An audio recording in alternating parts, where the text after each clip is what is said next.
ফেরেশতার থেকেও মানুষকে আরো মূল্যবান করেছেন। জোরে বলুন সুবহানাল্লাহ। ফেরেশতা মানুষের গোলাম, জানা ছিল না? আহা, আল্লাহ কোরআন শরীফের মধ্যে বলছেন লাকাদ খালাকনাল ইনসানা ফি আহসানি তাকবীম। আমি ফেরেশতাকে নয়, আমি মানুষকে সর্বোত্তম করে সৃষ্টি করেছি। জোরে বলুন। ফেরেশতারা তো আমাদের গোলামি করে। চোখের ফেরেশতা আছে, কানের ফেরেশতা আছে। দুটো কাঁধে শুধু ফেরেশতাকে চিনি আমরা। 10টা ফেরেশতা আল্লাহ আমাদের গার্ডের জন্য রেখেছেন। 10টা। আমরা শুধু কেরামান কাতিবিনকে চিনি, একজন নেকি লেখে, একজন বদি লেখে। কিন্তু চোখের ফারিস্তা, কানের ফারিস্তা, ইচ্ছার ফারিস্তা, এই সমস্ত ফারিস্তাদের আমরা চিনি না। যাহা কিছু দেখছিতে মানে কসে পাকে তার খাজা গরিব নওয়াজের তার হিরো মুর্শিদের তার রাসূল করিমের তার। লা ইলাহা ইল্লাল্লাহ। একটাও জবান বন্ধ রাখবেন না, কারণ আল্লাহ সব দেখতে পাচ্ছেন। মোহাব্বতের সঙ্গে লা ইলাহা লা ইলাহা লা ইলাহা সুবহানাল্লাহ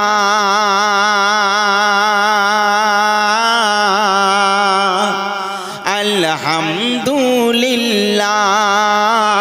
পড়ো লা ইলাহা ইল্লাল্লাহ লা ইলাহা লা ইলাহা। একটি নামে এত মধু,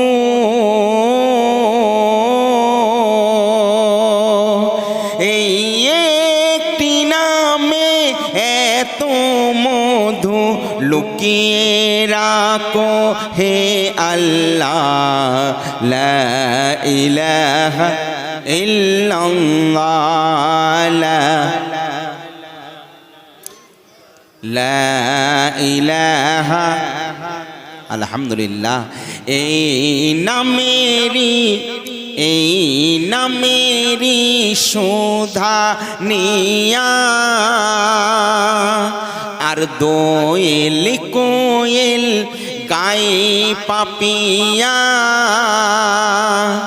এই একটি নামে এত জাদু লুকিয়ে রাখো হে আল্লাহ লা ইলাহা লা ইলাহা লা ইলাহা। আলহামদুলিল্লাহ। কষ্ট হলো নাকি?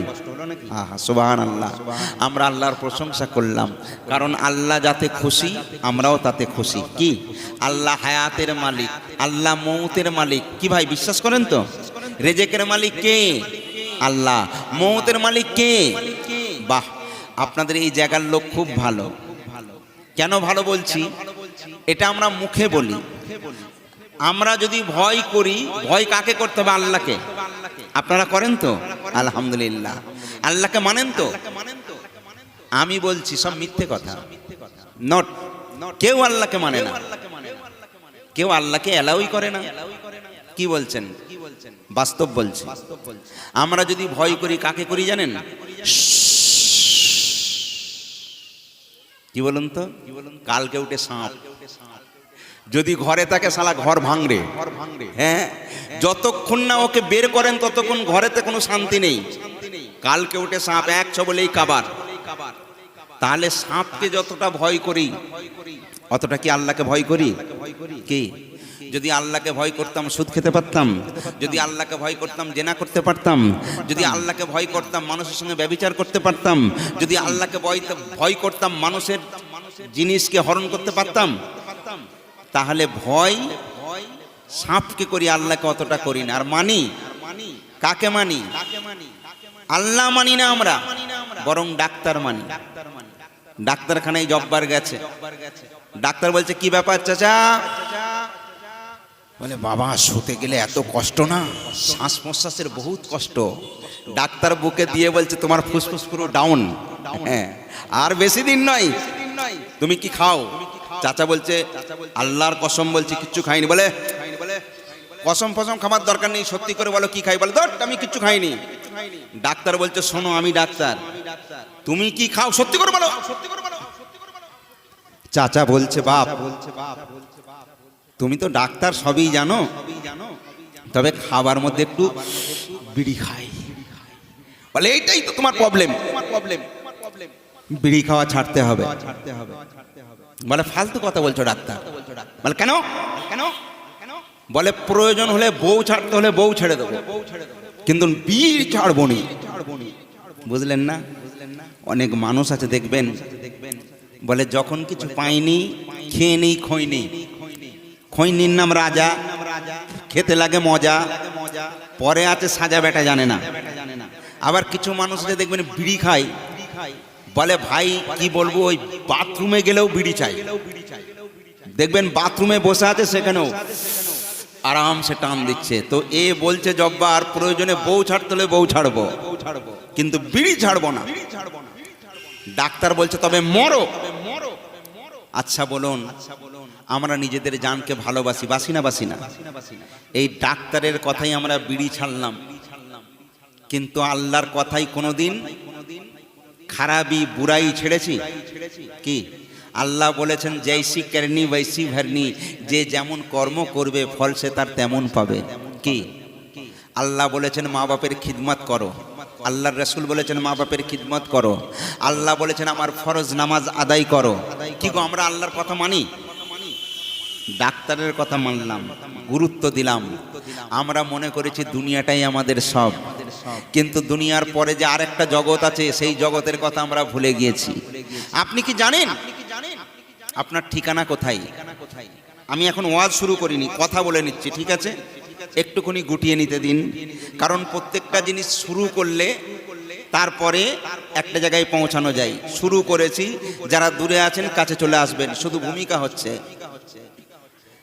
প্রথম নাম্বার হলো আপনার ঠিকানা কি? আপনি যদি এখন মুম্বাই যান, দিল্লি যান, আপনার Aadhaar card, voter card, identity card অপরিহার্য কর্তব্য, না থাকলে আপনাকে বাংলাদেশি বলে চালান করে দেবে কি? এখন তাতে লেখা আছে এই কার্ডের ঠিকানা, ফোন নম্বর সবকিছু আছে। এখন বলুন, আমি যদি বলি আপনার ঠিকানা কি, আপনি বলবেন আমার ঠিকানা হলো বিবিরহাট, এই অমুক তমুক কলকাতায়, এই সেই 24 পরগনা সব বলবেন ঠিকানা। আমি যদি বলি আসল ঠিকানা কোনটা, এর তো নকল ঠিকানা। আমি বহুদিন আগে একটা সময় ছিল যে সময় আমাদের টিকিট করে জলসা হতো। আমার নাম এস এম নজরুল। পশ্চিম বাংলায় আমরা 3 জন বক্তা ছিলাম, একটা হলো আসলাম হাবিব, আমি এস এম নজরুল আর খোকা মৌলানা, বাকি কোনো বক্তা জন্ম হয়নি। তখন অডিও ক্যাসেট ছিল, তখন আমাদেরকে লোক টাকা দিয়ে নিয়ে যেত এবং টিকিট করে জলসা হতো, বহুদিন আগের কথা বলছি। তারপর সিডি ক্যাসেটের জামানা এলো, এখন তো হাজার হাজার লক্ষ লক্ষ বক্তা ইউটিউবে, তাই না? ইউটিউব খুললে সবাই বক্তা। তো যাই হোক, সেই সময়ের কথা বলছি, শিলিগুড়ি জলসায় গেছি, তো 3 জন ফকির আমার কাছে এসে বলছে আসসালামু আলাইকুম। বলি ওয়ালাইকুম আসসালাম। কি ব্যাপার, কোথায় বাড়ি? বলি কলকাতা। বলে এখানে কি করতে? বলি আমার জলসা আছে। বলে কলকাতা থেকে শিলিগুড়ি, বলো কি? বলে মুখের দিকে তাকিয়ে আছে, আমাকে বলছে আপনার টুপিটা খুব সুন্দর তো। আমি বয়স্ক লোকদের খুব ভালোবাসি, বলি টুপিটা নেবেন নাকি? বলে দিলেই নেই, মাথা থেকে খুলে দিয়ে দিয়েছে। আর একটা ফকির বলছে তোমার ঘড়িটা খুব সুন্দর, হাতে সোনালী কালার ঘড়ি পরে আছে, বলি নেবেন নাকি? বলে দিলেই নেই, দিয়ে দিয়েছি। 3 নম্বর ফকিরটা আমার দিকে তাকিয়ে আছে পাঞ্জাবির দিকে। আমি বলি কি দেখছেন? বলে পাঞ্জাবিটা খুব সুন্দর, গার্ডেন সিল্কের পাঞ্জাবি। আমি বলি বাবাজি আমার একটা পোশাক ব্যাগে আছে আর একটা পোশাক পরে আছি, এটা চাইবেন না? বলছে তুমি তো খুব ভালো হে, তোমার বাড়ি কোথায়? বলি এই তো বললাম কলকাতা। বলে ফালতু কথা বলছো কেন? তুমি কি, তুমি একজন আলেম হয়ে মিথ্যে কথা বলছো? আমি বললাম মিথ্যে কথা মানে? বলে আমি ওই কথা বলতে চাই না, তোমার আসল ঠিকানা কি? আমি বললাম বুঝতে পারলাম না। ওরা তখন 3 জনে দাঁড়িয়ে, ওই লোকটা আমায় বলছে কোথায় ছিলে, কোথায় এলে, আবার যেন কোথায় যাই, গুরু আমি দেশের খবর জানতে চাই। আমি তো অবাক হয়ে গেলাম। আমি বললাম ইনশাআল্লাহ আমিও ফকিরের বাচ্চা, আমি চেষ্টা করব, তবে আমার এই জলসায় আপনারা আসেন, আমি দেখব। সারাক্ষণ ভাবছি যে কি উত্তর হতে পারে। সর্বশেষে উত্তরটা পেলাম। তারা আমাকে ডেকে বলছে কি উত্তর পেয়েছেন? বলি আলহামদুলিল্লাহ। বলে বলুন। তারা আমাকে প্রশ্ন করেছিল কোথায় ছিলে, কোথায় এলে, আবার যেন কোথায় যাই গুরু, আমি দেশের খবর জানতে চাই। আসল ঠিকানাটা আমি বলেছিলাম, কি ঠিকানা শোনেন, আমরা কোথায় ছিলাম, কোথায় এলাম, আবার কোথায় যাব। দেখুন, অন্ধকার, নৈরাকার, নিরাকার, কারুকার আল্লাহ পাক একাকার যখন ছিলেন, তখন এই আসমান ছিল না, জমি ছিল না, হাওয়া বাতাস কিছুই নাই। তো আল্লাহর সঙ্গে সমস্ত এই রুহুগুলো, এই মানুষের রুহুগুলো, আত্মাগুলো আল্লাহর জাতের সঙ্গে মিশেছিল। সেই জায়গাটার নাম হলো জাতপুর। খুব মূল্যবান কথা বলছি।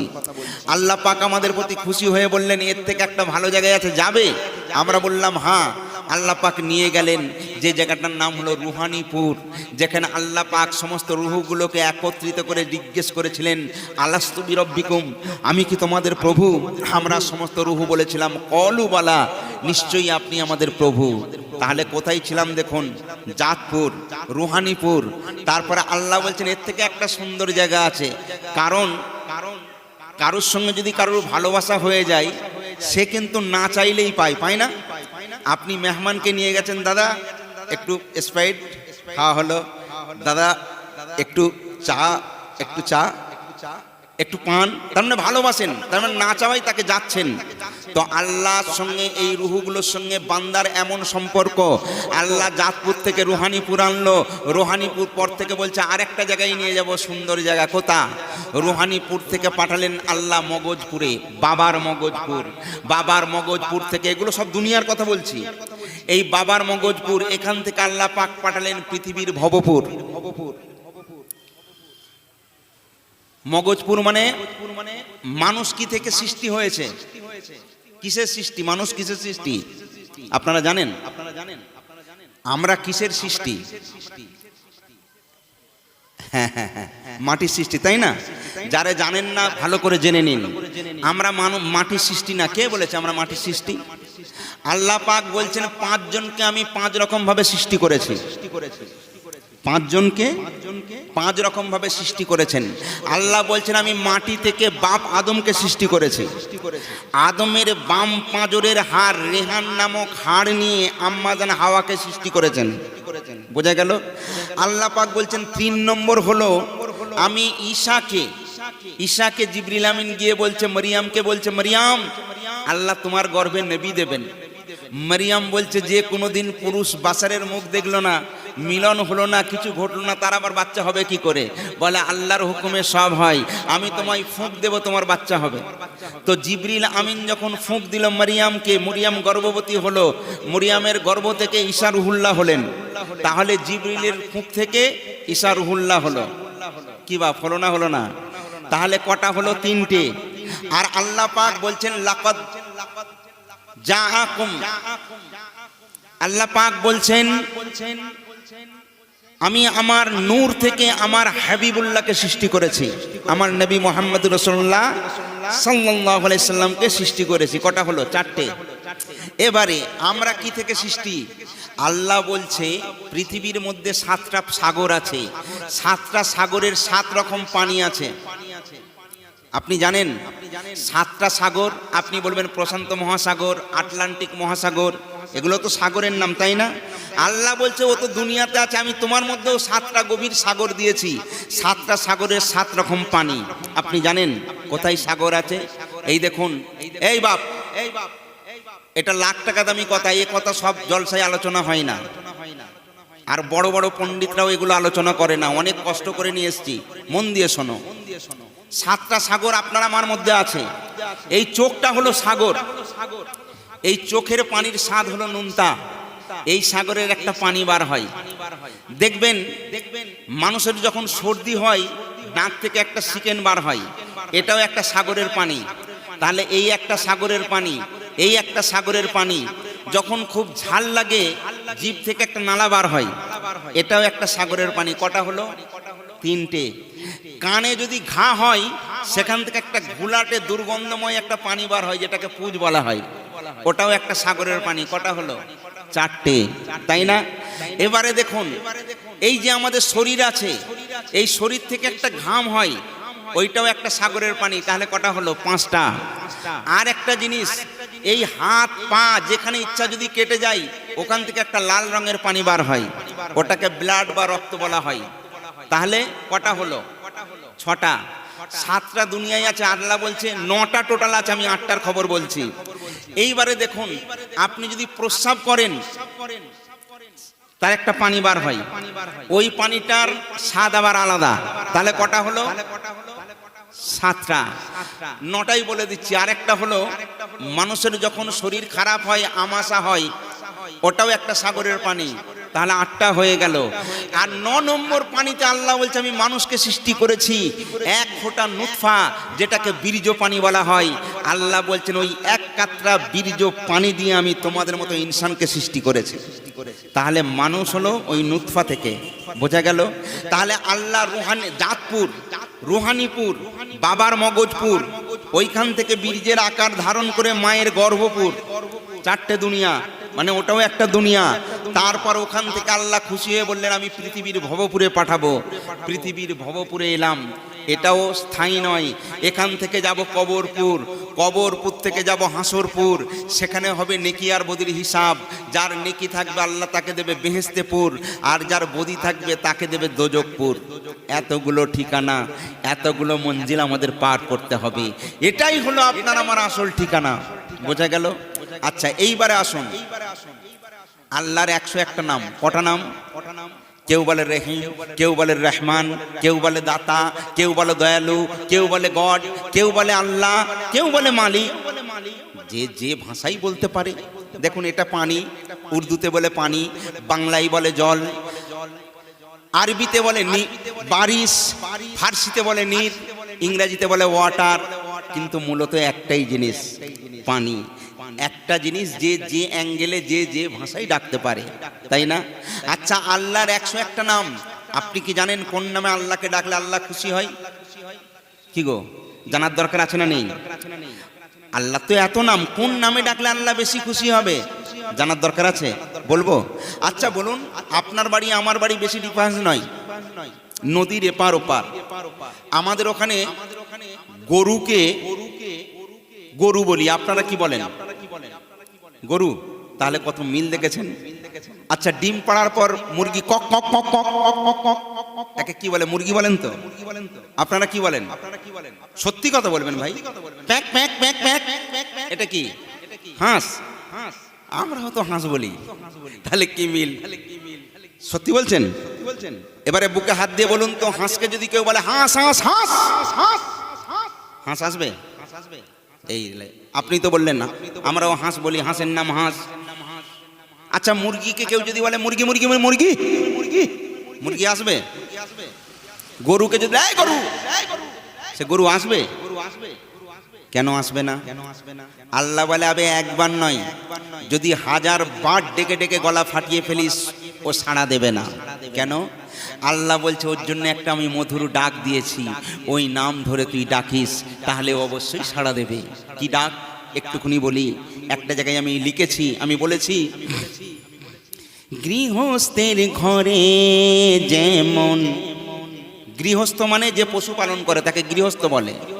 গৃহস্থের ঘরে যেমন হাঁস মুরগি থাকে, হাঁস হাঁস বলিয়া ডাকলে সাড়া না দেয় তাকে। কিন্তু আল্লাহ বলছে ওর জন্য একটা মধুর নাম আছে, ওই নাম ধরে ডাক। কি ডাক? আর যদি বলি চই চই, হাঁস কাছে আসে ওই। কি গো, আসবে না? কেউ যদি হাঁসকে বলে চই চই চই চই চই চই চই চই চই চই চই চই চই চই চই চই চই, হাঁস আসে মানে ভক ভক ভক ভক করে আসে। কি আসে না? আল্লাহ তাই বলছেন, আর যদি বলি চই চই, হাঁস কাছে আসে ওই, ওই মতো মধুর ডাক ডাকো আমায়। কি বুঝলেন? তাহলে চই চই করলে মধুর ডাক। মুরগিকে কেউ যদি বলে আ তি তি তি তি তি, মুরগি আসে? মুরগি বলে ডাকলে আসে না। আচ্ছা, পৃথিবীর মধ্যে স্বামী স্ত্রীর কত মধুর সম্পর্ক। আল্লাহর রাসূল বলছে একে অপরের গেঞ্জি স্বরূপ।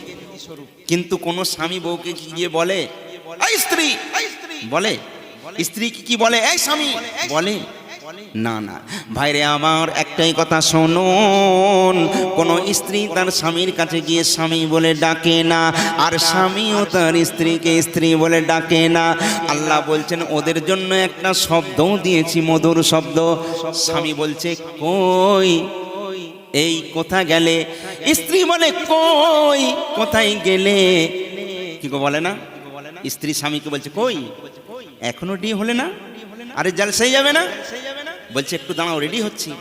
আবার স্বামী রেডি হওয়ার পর স্ত্রী বলছে এই কি হলো, তোমার এখনো হয়নি? আল্লাহ রাব্বুল আলামিন বলছে ওই নামের মধ্যে আমি মধু লুকায়িত রেখেছি। ওই নাম ধরে যদি ডাকা হয় স্বামী স্ত্রী যেমন খুশি হয়। আল্লাহ রাব্বুল আলামিন বলেন আমি রব্বুল আলামিন, আমি আল্লাহ, আমি রহিম, আমি রহমান। কোনো নামের প্রয়োজন নেই, যে নামেই তুমি আমায় ডাকবে আমি সেই নামেই সাড়া দেব, তবে ওই ডাকটা যেন মধুর স্বরে হয়। কি বুঝলেন? মধুর স্বরে আমরা ডাকতে পেরেছি? নো, আসলে জানি ত্রিভণ্ডে, আল্লাহ বলছে তা দিয়েছি তোমার ভণ্ডে। এই মধু কোথায় থাকে জানেন? এইটুকুর মধ্যে, এই দুটো ঠোঁট আছে, এর মধ্যে সব আল্লাহ ভরে দিয়েছেন। এই মধুতে সব জয় করা যায়। আমি যদি কোনো বাচ্চাকে বলি খোকন বাবু তোমার নাম কি, সে বলছে আমার নাম রফিক। তোমার বাড়ি কোথায়? এই তো বিবির হাট। ও আচ্ছা আচ্ছা আচ্ছা বাবা, আমি একজন আলেম উলবেড়িয়া থেকে এসেছি, একটু নামাজ পড়বো, বাবু একটু পানির ব্যবস্থা করবে? সে যাবে না? যাবে না? তাকে মধু দিয়েছি না, যেতে বাধ্য। আর তাকে যদি মধু ছাড়া এইভাবে বলি আয় ফটকে, সে ছেলেটা এলো, আমায় চিনিস? আমি বিরাট বড় মাওলানা, আমি নামাজ পড়বো, অজু করবো, পানি আন। সে মুখের দিকে তাকিয়ে নেই, কে রে, সে পালাবে না? তার মানে তাকে মধু দেয়া হয়নি। এই জন্য শোনা, কেউ যদি কাউকে বলে দাদা, সে নিশ্চয়ই বলবে হ্যাঁ ভাই বলুন, বলবে না? তাহলে এই মধুতে সব কিছু জয় করা যায়। আর একটা কথা আপনাকে বলি, আল্লাহ বলছেন আমি হলাম আল্লাহ, আমি হলাম রব্বুল আলামিন, কিন্তু আমার নবী মুহাম্মদ রাসূলুল্লাহকে আমি করেছি রাহমাতাল লিল আলামিন। জোরে বলুন সুবহানাল্লাহ। আপনি আল্লাহকে ভালোবাসবেন, নবীকে ভালোবাসবেন না? কি গো, নবীকে ভালো যদি না বাসেন আল্লাহর ভালোবাসা পাবেন? কিছু মানুষ আছে, যাক আমি ওই দিকে যাব না, আমি শুধু ভালোবাসার কথা বলবো, মোহাব্বতের কথা বলবো। তাহলে আল্লাহর সঙ্গে সম্পর্ক করতে হলে আল্লাহ বলছে মোহাব্বতের সঙ্গে আমায় ডাকো, আমি আল্লাহ তোমার ডাকে সাড়া দেব। আর একটা কথা, আল্লাহ বলছেন আমি যেটা বলি সেটা তোমরা করো। আচ্ছা একটা কথা বলি দোস্ত, আমরা এই যে নামাজ পড়ি, এটা কার বিধান? আল্লাহর বিধান। হুকুম কার? আল্লাহর। রোজা রাখি, হুকুম কার? আল্লাহর। যাকাত দিই, হুকুম কার? আল্লাহর। আল্লাহ কি বলেছে? এটা কার জবান থেকে আমরা পেয়েছি? নবীর জবান থেকে। নবী বলেছেন আল্লাহর এটা হুকুম, এটা আল্লাহর বিধান, এটা আল্লাহর নামাজ, তাই না? এই জন্য আল্লাহ পাক বলছেন যে আমি আল্লাহ, আমি রাহমাতুল লিল আলামিন, আমার হাবিবকে করেছি আমি রাহমাতুল লিল আলামিন। আহা ভাইরে আমার, একটা সময় আসবে কিয়ামতের ময়দানে বিচার হবে। যে সময় কিয়ামতের ময়দানে বিচার হবে, সূর্য মাথার কাছে নেমে আসবে, মানুষের এত ঘাম হবে, সেই ঘামের দরিয়া হয়ে যাবে, সাঁতার দিতে থাকবে, সবাই সাঁতার কাটতে থাকবে, সবাই নেফসি নেফসি নেফসি করবে।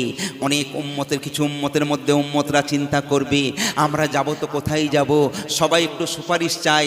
আপনি যদি কোনো বিপদে পড়েন, আপনি চিন্তা করেন আমার গ্রামের বড় মেম্বারকে, বড় নেতাকে, তার কাজ যায়, যদি তার সুপারিশে এই কাজটা হয়, তাই না? তাই আপনি ছুটাছুটি করেন।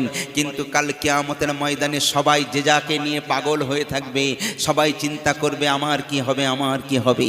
ভাইরে আমার, সমস্ত উম্মতগুলো যখন কেঁদে কেঁদে সবাই মিলে চিন্তা করবে যাব তো আমরা কোথায় যাব, সঙ্গে সঙ্গে আমাদের আদি পিতা হযরত আদম শফিউল্লাহর কাছে সবাই ছুটে ছুটে গিয়ে বলবে হুজুর আপনি তো হলেন তামাম জগতের পিতা, আপনি হলেন উম্মুল বাশার, আপনি হলেন আদম শফিউল্লাহ, আপনি আমাদের পিতা।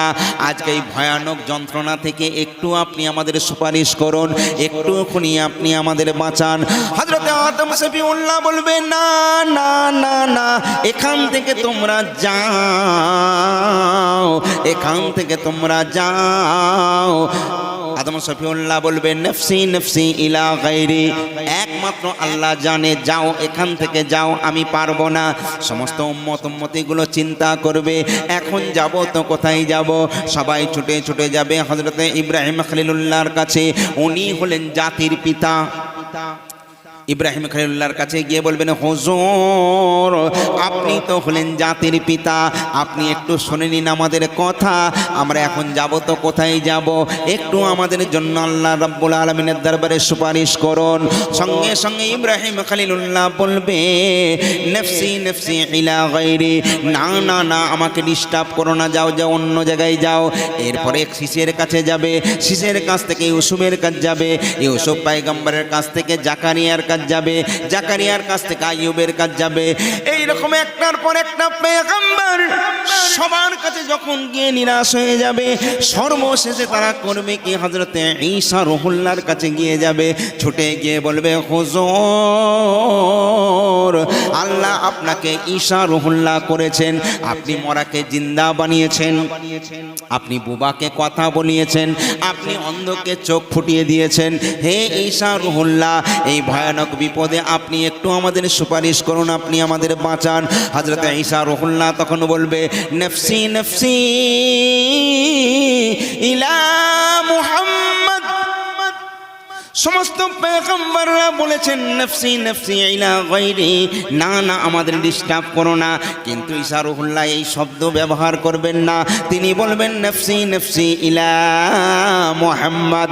আজকে এই ভয়ানক বিপদের মাঝে তোমাদের যদি কেউ সুপারিশ করতে পারে, কেউ যদি তোমাদের মদদগার হিসাবে উপস্থিত হতে পারে, কেউ যদি তোমাদের উপকার করতে পারে, সে অন্য কেউ নয়, তার নাম হলো আহমদ।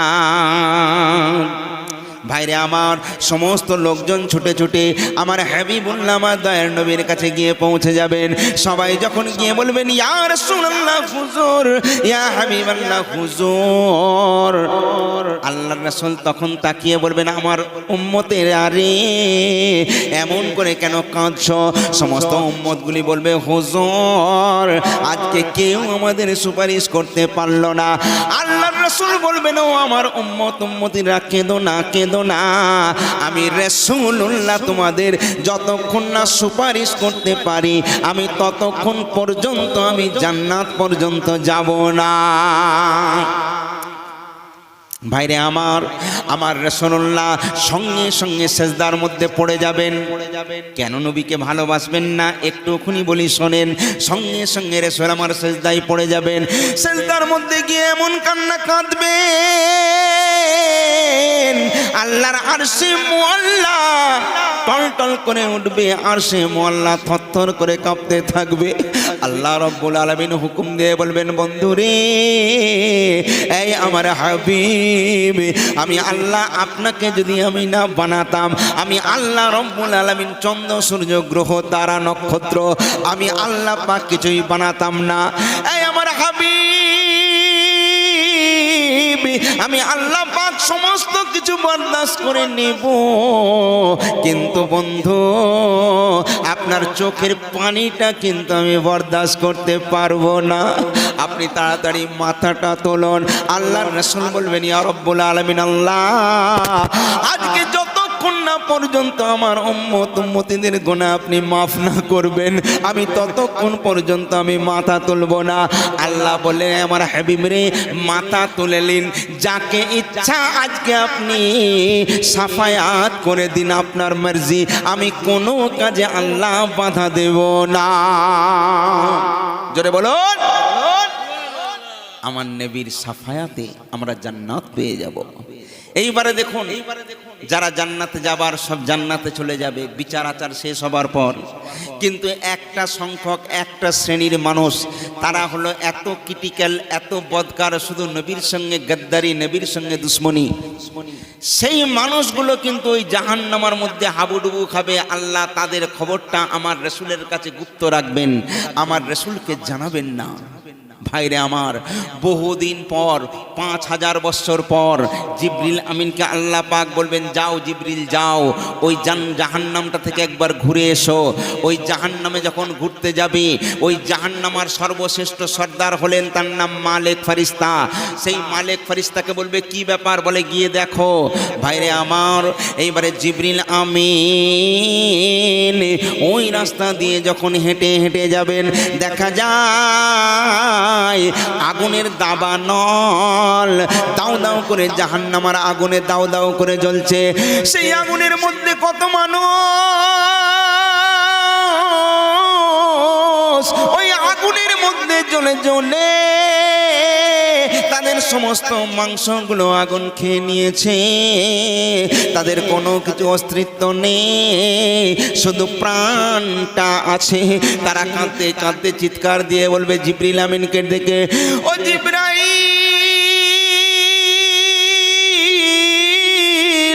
দোহাই লাগে জিবরাইল, একটুখানি দাঁড়িয়ে যান জিবরাইল। জিবরিল আমিন কানটা যখন পাতিয়ে দেবেন, দেখবেন ওই সমস্ত জাহান্নামীদের হাহাকার করুণ কান্না, ওই দৃশ্য জিবরিল সইতে পারবে না। জিবরিল কাছাকাছি যখন যাবে, সমস্ত জাহান্নামবাসীরা কেঁদে কেঁদে বলবে, জিবরাইল, আজকে আমরা বহুদিন যাবত, হাজার হাজার বছর ধরে এইরকম জাহান্নামের কষ্ট পাচ্ছি। এত কষ্ট, এত কষ্ট, আমাদের মওত কেন হয় না? কারণ ওইখানে তো সবাই অমর, কারো মৃত্যু হবে না। যেমন যে কর্ম করবে তার তেমন ফল সেখানে পাবে। ওটা হলো অমর জীবন, ওইটা হলো চিরজীবন, অমরত্ব জীবন। ওইখানে কোনো মৃত্যু নাই, যা মৃত্যু এই দুনিয়া থেকেই শেষ। ভাইরে আমার, ওই মানুষগুলো কাঁদতে কাঁদতে বলবে, যাও যাও ও জিবরিল। জিবরিল আমিন বলবে, তোমরা কার উম্মত? বলছে, আমরা আখিরি জামানার নবী জনাবে মুহাম্মদুর রাসূলুল্লাহ সাল্লাল্লাহু আলাইহি ওয়াসাল্লামের আমরা উম্মত। আমার নবীকে একটু আমাদের কথা বলে দেবেন জিবরিল। জিবরিল বলল, ঠিক আছে, আমি তোমাদের পয়গম্বর, তোমাদের নবীর কাছে তোমাদের এই কষ্টের কথা আমি অবশ্যই জানিয়ে দেব। জিবরিল ওখান থেকে চলে যাবে। আল্লাহ পাক জিবরিল আমিনকে ওই কথাটা ভুলিয়ে দেবেন। জিবরিল রাসূলের কাছে যাবেন বটে, কিন্তু ওই কথাটা আর মনে থাকবে না। আবার 5000 বছর কেটে যাবে। আবার আল্লাহ পাক বলবে, যাও জিবরিল, গিয়ে একবার ওই জাহান্নামটা পরিদর্শন করে এসো। আবার জিবরিল আমিন যখন যাবেন, আবার জাহান্নামবাসীরা চিৎকার করে কেঁদে কেঁদে বলবে, জিবরাইল, ও জিবরাইল, আর কষ্ট সইতে পারি না। আল্লাহ কেন মরণ দেয় না? এত কষ্ট আর সইতে পারি না, আমরা শেষ হয়ে গেলাম জ্বলে পড়ে। আমাদের রাসূলকে তুমি একবার গিয়ে খবরটা দিও। জিবরিল বলছে, আহা, ঠিক আছে, আমি অবশ্যই বলে দেব। দ্বিতীয়বার যখন গেল, আবার আল্লাহ ভুলিয়ে দিলেন। আবার 5000 বছর কেটে গেল। তৃতীয়বার যখন আসছেন, তখন জাহান্নামবাসীরা সবাই এত কান্না কাঁদছে, এত কান্না কাঁদছে। কাঁদতে কাঁদতে জিবরিল আমিনকে বলছে, জিবরিল, দোহাই লাগে জিবরিল, তোমাকে আল্লাহর কসম দিলাম, আমাদের রাসূলের কাছে আমাদের কষ্টের খবরটা তুমি বলো। জিবরিল আমিন, তোমাকে এর আগে দুবার বলেছি, তুমি খবর দিলে না কেন? জিবরিল আমিন কাঁদতে কাঁদতে চলে গেলেন রাসূলুল্লাহর দরবারে। আল্লাহর রাসূল বলছে, জিবরিল, ব্যাপারটা কি? তুমি কাঁদতে কাঁদতে এখানে এসেছো কেন? জিবরিল আমিন বলছে, ইয়া রাসূলুল্লাহ, ইয়া হাবিবাল্লাহ, আমি জিবরিল আমিন, আমি ফেরেশতা। আজকে আপনার এক শ্রেণীর মানুষ, একটা দল আছে যাদের কথা আল্লাহ গোপন রেখেছেন। এই জাহান্নামবাসীরা তারা বলেছে আমাদের নবী হলেন দোজাহানের বাদশা জনাবে মুহাম্মদুর রাসূলুল্লাহ সাল্লাল্লাহু আলাইহি সাল্লাম। আমার কাছে এর অনেক আগে থাকতে খবর, আমি 3 বার গেছি, 3 বার খবর পেয়েছি। 5000 বছর পর পর গিয়েছি। তারা বড় কষ্টের মধ্যে আছে। আপনি একটু দোয়া করুন। ভাইরে আমার, আপনার নবীকে কেন ভালোবাসবেন না? ভাইরে আমার, আদম শফিউল্লাহ নয়, ঈসা রুহুল্লাহ নয়, ইনি হলেন আখরি জামানার নবী জনাবে মুহাম্মাদুর রাসূলুল্লাহ সাল্লাল্লাহু আলাইহি ওয়াসাল্লাম। আমার নবী কথা শোনার সঙ্গে সঙ্গে সেজদার মধ্যে পড়ে যেয়ে কাঁদবেন, এত কান্না কাঁদবেন, এত কান্না কাঁদবেন। আমার আল্লাহ রাব্বুল আলামিন বলবেন, বন্ধু রে আর কাঁদবেন না, কাঁদবেন না, আমি বুঝেছি আপনার উম্মতের জন্য কষ্ট হচ্ছে, যান যান, আপনার কাছে পুরো পাওয়ার দিয়ে দিলাম, আপনি মনে করলে তাদের নাজাত দিতে পারেন। ভাইরে আমার, হাবিবুল্লাহ আমার রাসূলুল্লাহ সঙ্গে সঙ্গে ওইখান থেকে যাবেন। আমার আল্লাহ পাক আমার নবীর চোখের মধ্যে, এই নয়নের মধ্যে কি পাওয়ার দিয়েছিলেন। আমার রাসূলুল্লাহ হলেন রাহমাতাল লিল আলামিন, দয়ার নবী, দয়ার রাসূল। এ কেমন রাসূল বলুন? পৃথিবীর জমিনে এমন কোন পয়গম্বর নেই, এমন কোন নবী নেই যে নবী ইশারা করলে চাঁদ দু টুকরো হয়ে যেত। এমন নবী পৃথিবীতে নেই যে নবী ডুবা সূর্যকে তুলে পশ্চিম দিক থেকে আবার মাঝখানে নিয়ে আসতে পারতো। এ অন্য কেউ নয়, এ আপনার নবী, আমার নবী, দো জাহানের বাদশাহ। সেই দয়ার রাসূল নবী মুস্তাফা যখন হেঁটে হেঁটে যান, সঙ্গে সঙ্গে দূর থেকে যখন আল্লাহর রাসূলের নূরি নজর এক ঝলক, এক পলক জাহান্নামার দিকে পড়েছে, সঙ্গে সঙ্গে জাহান্নামার আগুনটা ধপ করে নিভে গিয়েছে। আমার রাসূলের আল্লাহ চোখের মধ্যে কি পাওয়ার দিয়েছিলেন? আল্লাহর রাসূল যখন কাছে গেলেন, সমস্ত জাহান্নামবাসীরা ছুটে ছুটে আসে আল্লাহর রাসূলের কদমে পড়ে গিড়গিড়ায়, সবাই কেঁদে বলে, ইয়া রাসূলুল্লাহ, ইয়া হাবিবাল্লাহ, হুজুর আর সইতে পারি না, ইয়া রাসূলুল্লাহ, ইয়া হাবিবাল্লাহ। আল্লাহর নবী বলছেন, আমার উম্মত উম্মতিরা রে, আর তোমাদের কষ্ট করতে হবে না, আমি রাসূলুল্লাহ যতক্ষণ না পর্যন্ত তোমাদের সাফায়াত করতে পারি, আমি রাসূলুল্লাহ ততক্ষণ পর্যন্ত চেন শান্তি পাবো না। আল্লাহর রাসূল নিয়ে এলেন, দেখছেন কারো হাত নেই, কারো পা নেই, কারো মাথায় চুল নেই, কারণ সমস্ত আগুন খেয়ে নিয়েছে, শুধু কঙ্কালগুলো পড়ে রয়েছে, শুধু কঙ্কাল, দেহের মধ্যে কোনো মাংস নাই। সমস্ত কঙ্কালদেরকে আল্লাহর রাসূল বলছেন, আমার সঙ্গে এসো, আমার সঙ্গে এসো। আল্লাহর রাসূলের সঙ্গে তারা যাচ্ছে, যেতে যেতে বলছে, ইয়া রাসূলুল্লাহ, ইয়া হাবিবাল্লাহ, হুজুর আল্লাহ আপনাকে বিরাট বড় মর্যাদাবান করেছেন, আল্লাহ আপনার দোয়াকে কবুল করেছেন। রাসূল বলতে দেরি, আল্লাহর কবুল করতে দেরি হয় না। উম্মত উম্মতিরা বলছেন, ইয়া রাসূলুল্লাহ, ইয়া হাবিবাল্লাহ, হুজুর কেমন করে আপনার সঙ্গে আমরা জান্নাতে যাব? আল্লাহর রাসূল বলছেন, একটুখানি দাঁড়াও, এই অবস্থায় কেউ জান্নাতে যেতে পারবে না। এক কাজ করো, দেখা গেল সামনে একটা বিরাট বড় দিঘি, বিরাট বড় সাগর, নদীর থেকেও বিরাট বড় সাগরের মতো সেই একটা দিঘি, দিঘিটার নাম হলো বাহরুল হায়া। এই বাহরুল হায়াতে আল্লাহর রাসূল উম্মত উম্মতিদের বলছেন, যাও যাও, এই বাহরুল হায়ার মধ্যে একবার যাও। সমস্ত উম্মত উম্মতিরা বাহরুল হায়ার মধ্যে চলে গেল। আল্লাহর রাসূল বলছেন, এইবারে ওই বাহরুল হায়ার মধ্যে একটা ডুবুক দাও। সমস্ত গুনাহগার, ওই গুনাহগার উম্মত গুলো যখন বাহরুল হায়ার মধ্যে ডুবুক দিল, ডুবুক কাটার পর তারা দেখে আল্লাহর কুদরতে তাদের কেউ আর কঙ্কাল নেই, প্রত্যেকের সারা দেহে মাংস ভরে গিয়েছে। জোরে বলুন, জোরে বলুন। আল্লাহর রাসূল দোজাহানের বাদশা বলছেন, হে আমার উম্মত উম্মতিরা, জান্নাতি লেবাস পরে নাও। সঙ্গে সঙ্গে জান্নাতের লেবাস এসে গেল, সবাই সুসজ্জিত হয়ে গেল, সুন্দর পোশাক পরে নিল। আল্লাহর রাসূল জনাবে মুহাম্মাদুর রাসূলুল্লাহ সাল্লাল্লাহু আলাইহি ওয়াসাল্লাম সবাইকে সঙ্গে নিয়ে বলছে, চলো চলো এইবারে জান্নাতের মধ্যে প্রবেশ করি। এইবারে সবাইকে নিয়ে আল্লাহর রাসূল জান্নাতের মধ্যে প্রবেশ করলেন। কিন্তু জান্নাতের মধ্যে একটা আশ্চর্য ব্যাপার হয়ে গেল।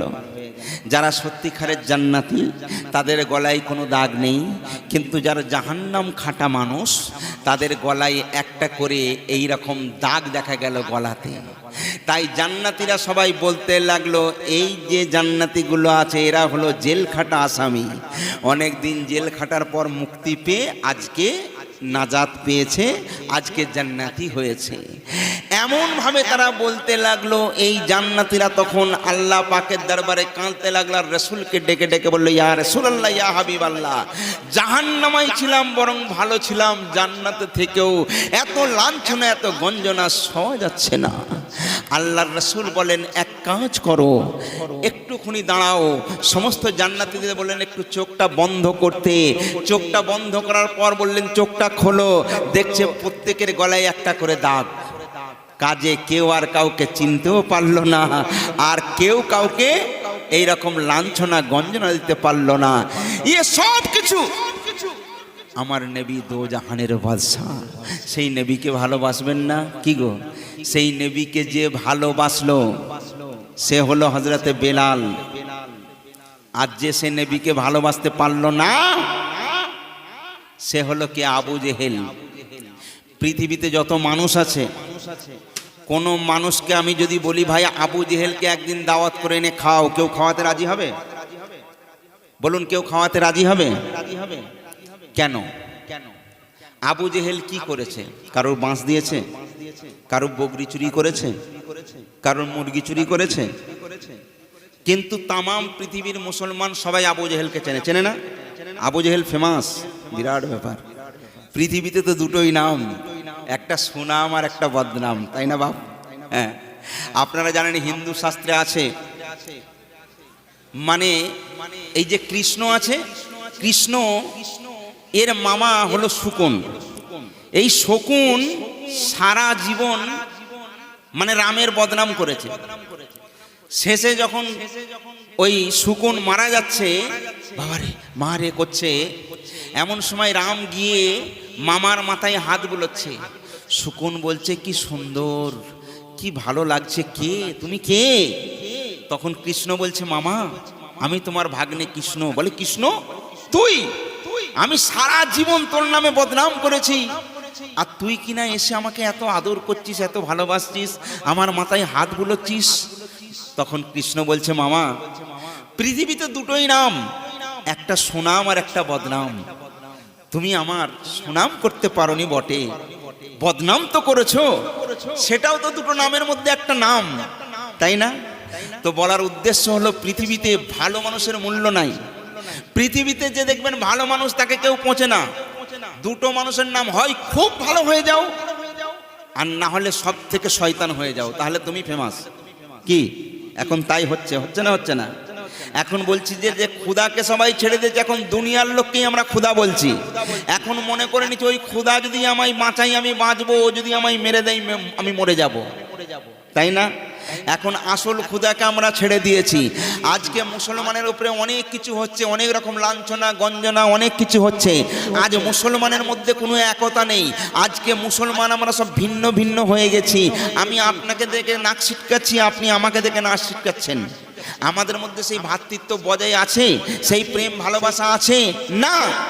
এর কারণটা হলো আমরা হক থেকে বাতিলে সরে গেছি, আসল পথ থেকে আমরা খারাপ জায়গায় আমরা চলে গেছি, যার জন্য আমরা ভটকে গিয়েছি, আসল পথ কোনটা সেটা পাচ্ছি না। আজকে একটা ঘটনা বলবো ক্যাসেটের মতো করে, কারণ এখানে যে আমাকে নিয়ে আসা হয়েছে, আমার ক্যাসেট ভক্ত অনেক মানুষ আছেন। আমার একটা ক্যাসেট করেছিলাম, কাটা মুন্ডু কথা কয়, যদিও এটা নাটের ক্যাসেট ছিল। তারপরে একটা ক্যাসেট করেছিলাম, যুবতী নারী গিরগিটি হলো। একটা ক্যাসেট করেছিলাম, মরণের পরে কি হবে, এবং টিভি কবরের রাজা, হাজার হাজার ক্যাসেট চলেছে, সারা বাংলায় লুট হয়েছে। তো যাই হোক, ওইটা বলবো না। আজকে অন্য একটা ফরমাইশি কালাম আপনাদের আমি সামনে রাখবো। যে রাসূলকে ভালোবাসলো সে হলো কে? হযরতে বেলাল। আর যে নবীর সঙ্গে গদ্দারি করলো সে হলো আবু জেহেল, তাই না? তাহলে আবু জেহেলকে কেউ পছন্দ করেন তার একটাই কারণ, কারণ আবু জেহেল ছিল গদ্দারের রাসূল, তাই না ভাই? আর অন্যদিকে বেলালকে সবাই ভালোবাসতো কেন?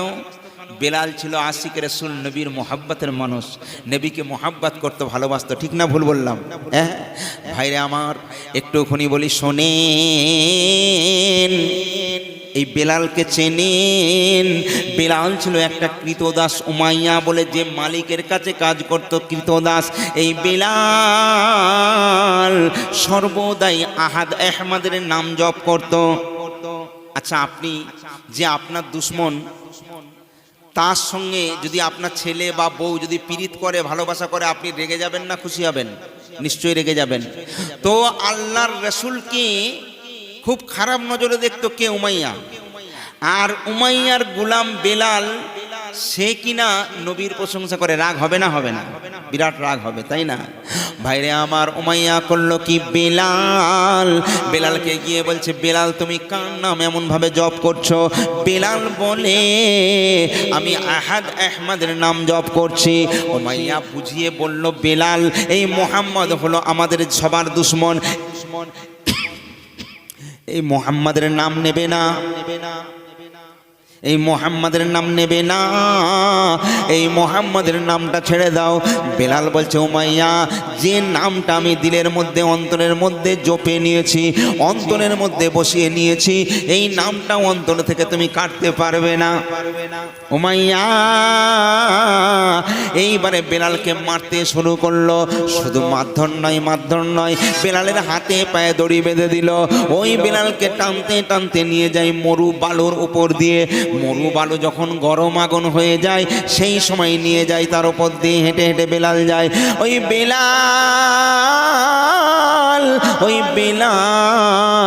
বেলালকে এত মারে, যখন রক্তাক্ত হয়ে যায়, ওই তার মধ্যে নুনের ছিটা দেয়। তারপরে বেলালের বুকের মধ্যে বড় বড় পাথর তুলে দেওয়া হয়। বেলাল দম নিতে পারে না। উমাইয়া জিজ্ঞেস করে, এখনো সময় আছে, যদি নবীর নামটা ছেড়ে দাও, আমি বেলাল গোলামি থেকে তোমায় আজাদি দিয়ে দেব। বেলাল বলে, উমাইয়া, তুমি যদি মনে করো মারতে মারতে আমায় মেরে ফেলতে পারো, কিন্তু আমার অন্তরের জিকির খানা তুমি কাটতে পারবে না।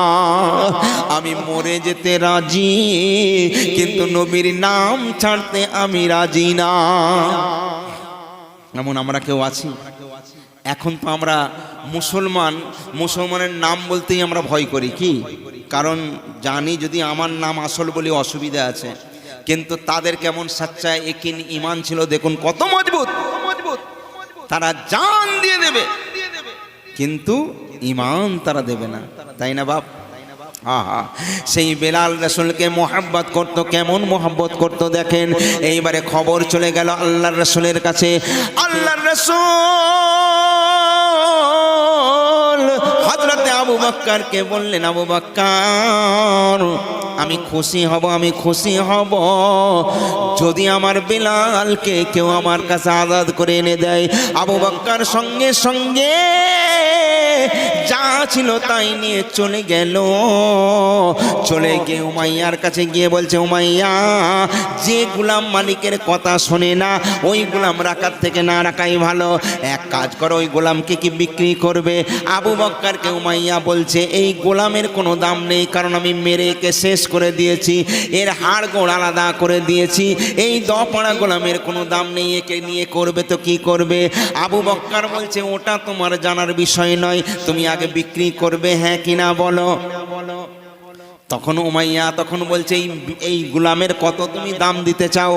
আবু বকর বলছে, গোলাম তো তোমার, তুমি বিক্রি করবে, তুমি দাম বলো। উমাইয়া বলছে, এই গোলামের 1 পয়সা কানা করে দাম নেই। আবু বকর বলছে, নিশ্চয়ই দাম আছে। উমাইয়া চিন্তা করছে, একবার পরীক্ষা করে দেখি। বলছে, কত দিতে পারবে? বলে, তুমি বলো। বলে, 100 দিরহাম। 100 দিরহাম মানে 1000 টাকা। সেই সময় চারা নাই, মানে 50 পয়সা দিলে একটা গোলাম পাওয়া যেত। আচ্ছা, কোথা 50 আর কোথা 1000, আসমান জমিনের ডিফারেন্স। আবু বকর বলছে, আমি রাজি। উমাইয়া চমকে গেল, বলে কি 1000 দিরহাম বলেছি, তাতেও রাজি। তখন আবার বেলালকে নিয়ে হযরত আবু বকর বলছেন, উমাইয়া কি বলছে? উমাইয়া বলছে না, ভুল হয়েছে, আমি আরো 2000 চাই। বলছে দেব। বলছে বলো কি? বলে 3000 চাই। বলছে বেলাল তখন হযরত আবু বকর বলেন উমাইয়া কত চাই তোর বল? তুই যদি বলিস বেলালের জন্য আমার জীবনটা দিতে, আমি আবু বকর, আমি নবীর মহব্বতে বেলালের জন্য এই জীবনটা পর্যন্ত দিতে রাজি রয়েছি। শুধু তাই নয়, আমি আবু বকর আমার গাড়ি বাড়ি টাকা পয়সা জায়গা জমি যা আছে সব যদি চাস, আমি বেলালের জন্য আমি নবীর মহব্বতে কুরবান করতে রাজি। এই আবু বকর বেলালকে খরিদ করে নিয়ে আল্লাহর রাসূলের কাছাকাছি যায়। আল্লাহর রাসূলের কাছাকাছি গিয়ে বলছে বেলাল, যার জন্য তোমার জীবন যৌবন সব শেষ করেছো, সেই রাসূলুল্লাহ সেইখানে বেলাল যাকে দেখার জন্য পাগল, সেই রাসূলকে যদি সামনে পেয়ে যায় কেমন অবস্থা হয় বলুন? সঙ্গে সঙ্গে বেলাল ছুটে গিয়ে লাম মেরে আল্লাহর রাসূলের কদমে পড়ে যায়। আল্লাহর রাসূল সঙ্গে সঙ্গে বলছেন বেলাল রে, ও বেলাল, ওই জায়গায় তোমার স্থান নয় বেলাল, তোমার স্থান হলো এই অন্তরে। বুঝলেন না? জানেন ইসলামের প্রথম মুয়াজ্জিনকে সর্বপ্রথম কার জবান থেকে আজান বার হয়েছিল? আহা, যখন আজান গোপনে গোপনে হতো, নামাজ যখন গোপনে গোপনে হতো, জামাত করে হতো না। একদিন খবর এলো, রাসূল বললেন আজকে জামাত করে নামাজ পড়া হবে। কিন্তু এই জামাত করে নামাজ পড়তে গেলে কি করে মানুষকে একত্রিত করা যায়? কেউ কেউ বলল ঢাক বাজাও, কেউ বলছে ঘন্টি বাজাও, কেউ বলছে বাঁশি বাজাও। জিবরিল আমিন এসে বলছে ইয়া রাসূলুল্লাহ, ইয়া হাবিবাল্লাহ, ওই সবের প্রয়োজন নেই, বরং আল্লাহর নাম বলান করুন, আজানের প্রচলন করুন। জোরে বলুন। আচ্ছা বলুন, নবীর অনেক সাহাবী, কেউ যদি কাউকে ভালোবাসে তার পেহচান হলো দেখবেন সে এদিক ওদিক তাকাতে তাকাতে বারবার তার নজরটা সেই দিকে পড়বে, তাই না? তা থেকে প্রমাণ হয়ে যায় যে এর সঙ্গে এর মোহাব্বত কানেকশন জুড়েছে।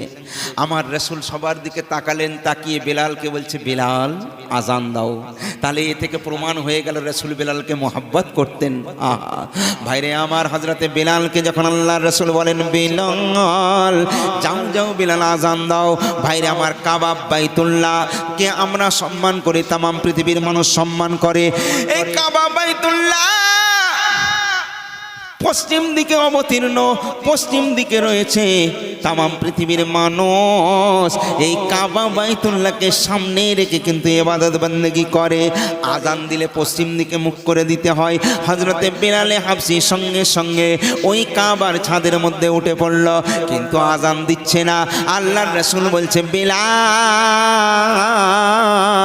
ও বেলাল আজান কেন দিচ্ছ না? বেলাল আজান দাও। বেলাল বলে ইয়া রাসূলুল্লাহ, ইয়া হাবিবাল্লাহ, হুজুর নিচই যদি থাকতাম আজান দিতে বলতেন, আমি কাবাকে সামনে রেখে আজান দিতাম। আজকে আমি বেলাল কাবার ছাদের মধ্যে রয়েছি, আমি কোন দিকে মুখ করে আজান দেব? আমি বেলাল কিন্তু দিক খুঁজে পাচ্ছি না। কি করে সম্ভব? কাবাকে তো সবাই সামনে রেখে সব করে, কিন্তু কাবার ছাদে বেলাল কোন দিকে মুখ করে আজান দেবে? এটা সম্ভব নয়। বেলাল বলছি ইয়া রাসূলুল্লাহ, হুজুর আমি কেমন করে কোন দিকে মুখ করে আজান দেব? আমার রাসূল বলেছিল বেলাল কাবার রাসূলুল্লাহকে দেখো আর আমার দিকে মুখ করে আজান দাও। জোরে বলুন। বুঝতে পারলেন না তাহলে রাসূলকে? এইবারে সঙ্গে সঙ্গে বেলাল আল্লাহর নাম বালান করতে শুরু করেছেন। আহা, বেলাল কি বলছে জানেন? বেলাল বলছে, দুটো লাইন বলবো। বেলাল বলছে হাইয়া আলাস সালাহ,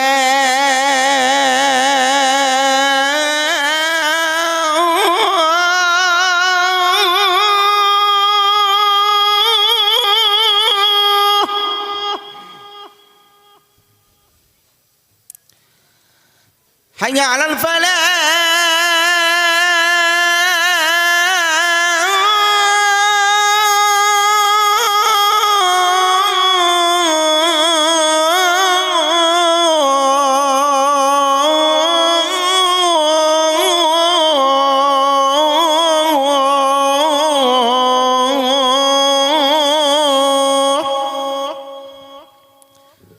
বোঝাবার জন্য বললাম। ভাইরে আমার, এমন আজান কেউ কোনোদিন শোনে না। বেলাল যেই আল্লাহর নামটা বানান করেছে, মক্কার শুধু নারী নয়, শুধু পুরুষ নয়, বৃদ্ধা আবাল বনিতা হাজার হাজার মানুষ কাবা বাইতুল্লাহ চারিদিকে ঘিরে নেয়। আজান হবার পর সবাই বেলালের প্রশংসা করে আর বলে, বেলাল, ও বেলাল, আল্লাহ কি মিষ্টি সুর দিয়েছে তোমার গলায়। তামাম মক্কার মানুষগুলো চিনে গেল, কিন্তু মক্কার মানুষরা বড় বজ্জাত লোক ছিল। বেলালকে আমার দেখতে ভালো ছিল না। বেলাল ছিল হাফসি দেশের মানুষ, কালো কুশ্রী বিশ্রী, হাতির মতো বড় বড় কান ছিল এবং বড় বড় দাঁত ছিল, বিরাট আকার ছিল কালো কুশ্রী বেলাল। তাই মক্কার মানুষ চিন্তা করে যে আল্লাহর রাসূলের এত সুন্দর সুন্দর সাহাবারা থাকতে এই কালো কুৎসিরি বিশ্রী বেলালকে উনি ইসলামের নিযুক্ত করলেন মুয়াজ্জিন হিসাবে। এই বেলাল আর কি কেউ নেই? আচ্ছা বলুন, আপনি যদি কাউকে ভালোবাসেন, তার যদি কেউ প্রশংসা করে, মনে হয় তাকে তড়কা বিরিয়ানি পোলাও করে খাওয়াবেন। আর আপনি যাকে ভালোবাসেন তার যদি কেউ বদনাম করে, মনে হয় বেটাকে মার্ডার করে দিয়ে স্কুলে যেতে হয়, যাব কিন্তু ওকে মার্ডার করে দেবো, মনে হয় না? হয় না? হয়। আমার রাসূল বেলালকে খুব ভালোবাসতেন। রাসূলের সামনে সবাই বলছে এই কালো কুৎসিরি বিশ্রী। আল্লাহর রাসূল বেলালকে বলছেন, বেলাল দুঃখ পেও না। আল্লাহর রাসূল বলছে, শোনো, আমার বেলাল কালো বলে তোমরা ইনকার করছো, কিন্তু তোমরা কি জানো কালো হলো জগতের আলো, কালো হলো আল্লাহর নিয়ামত, কালো হলো আল্লাহর রহমত। আচ্ছা আপনারা বলুন, পৃথিবীর জমিনে কোনো মানুষের যদি টাক হয়, সেই মানুষটা কি খুশি হয়? নিশ্চয়ই নয়, কারণ প্রত্যেকটা মানুষের মানান হলো মাথার চুল। এই চুলের রংটা কি বলুন? কালো। আল্লাহর রাসূল বলছেন, মোহাব্বতের কথা বলতে গেলে রাতের প্রয়োজন, রাতের রংটা কি বলুন? কালো। এই এত সুন্দর দুনিয়া, এই যে দুনিয়া আপনি দেখেন যে কানা, সে কিছু জানে না। কি গো, বহুদিন আগে আমার একটা প্রোগ্রাম ছিল, জায়গাটার নাম হলো ওই পোঁকপাড়ি। ওখান থেকে আসছি ওই বজবজ লাইন ধরে, তো দেখলাম দুজন লোক তারা গান গাইতে গাইতে আসছে, রাত 12টা বাজে। আমি কাছে গেলাম, বললাম, দাদা আপনাদের বাড়ি কোথা, আর আপনারা এই রাত্রেবেলা কোথায় যাচ্ছেন? বলে, আমরা দুজনেই কানা। আমি বলি, বলেন কি? বলে, দাদা এই 12টার সময় হাঁটছি, সব লোকজন ফাঁকা, গাড়ি ঘোড়া ফাঁকা, এই জন্য আমরা হেঁটে হেঁটে যাচ্ছি। কানার কি বা রাত কি বা দিন, আমাদের কি দিন আর কি রাত। বলি, কোথা যাবেন? বলে, হেঁটে হেঁটে ডাকঘর পর্যন্ত যাব, আবার হেঁটে হেঁটে আসবো। বলি, বলেন কি? বলছে, হ্যাঁ ভাই, এইভাবেই আমরা যাই। ভাইরে আমার, একটা কথা বলি, যাদের চোখ নেই তারা বোঝে না দুনিয়ার কি মজা। আল্লাহ যে দুনিয়া দিয়েছেন, যাদের চোখ দিয়েছেন, এই দুনিয়া দেখতে গেলে চোখের প্রয়োজন। কিন্তু বলুন, এই চোখের মধ্যে একটা তারা আছে, তারা না থাকলে দুনিয়া দেখা যাবে না। এই তারার রংটা কি বলুন? কালো। আল্লাহর কোরআন শরীফ যে পড়েন, কোরআনের অক্ষরের রংটা কি বলুন? কালো। তাই আল্লাহর রাসূল বলেন, কালি কালো, কামলি কালো, নূর যে কালোই ঘেরা। কাবা বাইতুল্লাহর উপরে যে চাদর দেওয়া আছে সেটাও কিন্তু কালো চাদর। এই জন্য আল্লাহর রাসূল বলছেন, কালি কালো, কামলি কালো, নূর যে কালোই ঘেরা। তুমি কালো কারে বলছো ওরে, চেনো কি তাহাই? হাই বিচার কালে যে বেলালে বলবে দয়াময়, আজান হেকে উম্মত সবাকে ডাকো না হে তাই। কিয়ামতের ময়দানে আল্লাহ পাক যখন বিচারের ময়দানে উপস্থিত হবেন, সঙ্গে সঙ্গে বেলালকে হুকুম দিয়ে বলবেন, বেলাল, বিচারের আসনে আমি বসে গিয়েছি, বিচার হবে, তুমি আজান দিয়ে লোককে একত্রিত করো। আল্লাহ কত বড় মূল্যবান করেছেন বলুন বেলালকে। সেই দিনে কিন্তু মক্কার মানুষগুলো রাসূলুল্লাহর কথা শুনে চুপ হয়ে গেলেন, কিছু বললেন না। এরপর দৌড় হলো, রাসূল যখন মক্কা থেকে মদিনায় হিজরত করলেন, এই মদিনায় এখানেও একটা ঘটনা ঘটে গেল। সবাই বলতে লাগলো প্রত্যেকটা দিন বেলাল শুধু আজান দেবে, আর কি কেউ নেই? এখানে কত ভালো ভালো সুন্দর কণ্ঠের অধিকারী রয়েছে, কত সুন্দর সুন্দর আজান দেয়। আপনাকে একটা কথা বলি, কেউ সুন্দর হলে রূপের অহংকার করবেন না। অনেক মানুষ আছে, কেউ টাকার অহংকার, রূপের অহংকার, সুন্দর বইয়ের অহংকার, গাড়ি বাড়ির অহংকার, কিন্তু খোদার কসম কিয়ামতের ময়দানে এই রূপের কানাকড়ি দাম নেই। সেখানে ভাইরে আমার, আল্লাহ দেখবেন না কে লম্বা, কে বেঁটে, কে কালো, কে ফর্সা। আল্লাহ প্রত্যেকটা মানুষের অন্তর্নিহিত বিচার করবেন, প্রত্যেকটা মানুষের অন্তর থেকে বিচার করবেন। তো যাই হোক, মদিনায় যখন গেলেন সবাই বলা বলি করতে লাগলো আজকেও বেলাল আজান দেবে, আজকে অন্য যদি কেউ আজান দিত ভালো হতো না? আল্লাহর রাসূল বলছে ঠিক আছে বেলাল, তুমি দুঃখ পেও না, কে আজান দেবে দাও। দেখবেন রাতের মধ্যে আল্লাহ তিনটে ভাগ করেছেন ভাইরে আমার, শেষ প্রহর, প্রথম প্রহর, দ্বিতীয় প্রহর, শেষ প্রহর। শেষ প্রহর হচ্ছে মানে ফজরের আজান। তখন তো ঘড়ির প্রচলন ছিল না, ওই ওয়েদার দেখে, ওই প্রহর দেখে আজান হতো। আর আজান হবার পর পাখিদের গুঞ্জন ধ্বনি, কুহু কুহু শব্দ বার হতো, আস্তে আস্তে সূর্যের কিরণ ফুটে উঠতো, সেই মতো আজান দিত। সেই দিনে মদিনায় বলল আজান দাও। নবীর একজন চাচা, তার নাম হলো আমির হামজা, দেখতে সুবহানাল্লাহ মাশাআল্লাহ, আওয়াজ মাশাআল্লাহ, উনি আজান দিলেন। কিন্তু দেখা গেল সময় এক জায়গায় থেমে, না আগে যাই না পেছনে যাই। সবাই চিন্তা করলো সময়ের থেকে আগে আজান দেওয়া হয়েছে, আর একবার আজান দেওয়া হোক। দ্বিতীয়বার আজান হলো, কিন্তু ঘড়ির কাঁটা এক জায়গায়, কোনো প্রচলন এদিক ওদিক নেই। আবার একবার আজান দাও, তিনবার হলো, কিন্তু আজানের সময়ের পরিবর্তন হলো না, এক জায়গায় সময় থেমে রইল। ভাইরে আমার, এমন সময় জিবরিল আমিন আলাইহিস সালাতু ওয়াস সালাম হাজির হয়ে বলছেন ইয়া রাসূলুল্লাহ, ইয়া হাবিবাল্লাহ, হুজুর আপনার বেলাল যখন মসজিদ নববীতে আজান দেয়, এই বেলালের আওয়াজ আসমান জমিন ভেদ করে আল্লাহর আরশে মুআল্লা পর্যন্ত শোনা যায়। ইয়া রাসূলুল্লাহ, হুজুর আজকে সমস্ত ফেরেশতারা নামাজের অপেক্ষায়, আজানের অপেক্ষায় রয়েছে, কিন্তু এখনো পর্যন্ত আজান হলো না। আল্লাহর রাসূল বলছেন জিবরাইল বলো কি, একবার নয় দুবার নয় গো, আজকে মসজিদে নববীতে আজকে তিনবার আজান হয়েছে। জিবরিল আমিন বলছি ইয়া রাসূলুল্লাহ, ইয়া হাবিবাল্লাহ, সে আওয়াজ তো আমরা শুনি নাই, কে আজান দিয়েছে? আপনার বেলাল কি আজান দিয়েছে? আল্লাহর রাসূল তখন বলছেন জিবরাইল, আমার বেলালকে আজকে আজান দিতে কেউ দেয় না। জিবরিল আমিন বলে ইয়া রাসূলুল্লাহ, হুজুর, ইয়া হাবিবাল্লাহ, হুজুর আপনার বেলাল যখন আজান দেয়, আপনার বেলালের আওয়াজটা আসমান জমিন ভেদ করে আল্লাহর আরশে মুআল্লা পর্যন্ত শোনা যায়। জিবরিল আমিন বলেন ইয়া রাসূলুল্লাহ, হুজুর আমি জিবরিল আমিন আজকে একটা কথা বলি, আজকে আপনার বেলাল যদি আজান না দেয়, আজকে রাতটা রাত রয়ে যাবে, আর পরশুকালে সকাল আর হবে না। জোরে বলুন। আল্লাহর রাসূল সঙ্গে সঙ্গে বেলালকে ডেকে বলেন বেলাল রে, ও আমার বেলাল, তোমার আজান আমার আল্লাহ পর্যন্ত পছন্দ করে। আহা, যাও বেলাল যাও। বেলাল যখন গিয়ে বলছে, কি বলছে? আশহাদু আল্লা ইলাহা ইল্লাল্লাহ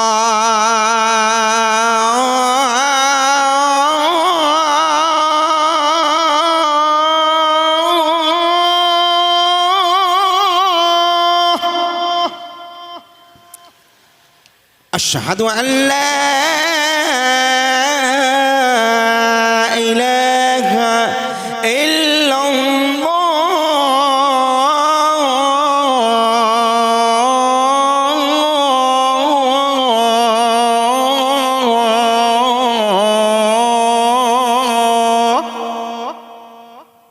ভাইরে আমার, আমার বেলাল যখন আজান দেয়, বেলালের আজান শুধু মানুষ শুনতো না, আল্লাহর ফারিস্তারাও পর্যন্ত বেলালের আজান শুনতো। শুধু তাই নয়,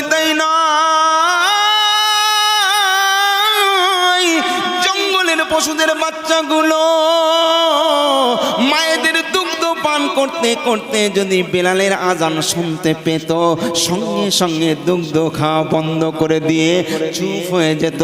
শুধু তাই নয়, দরিয়ার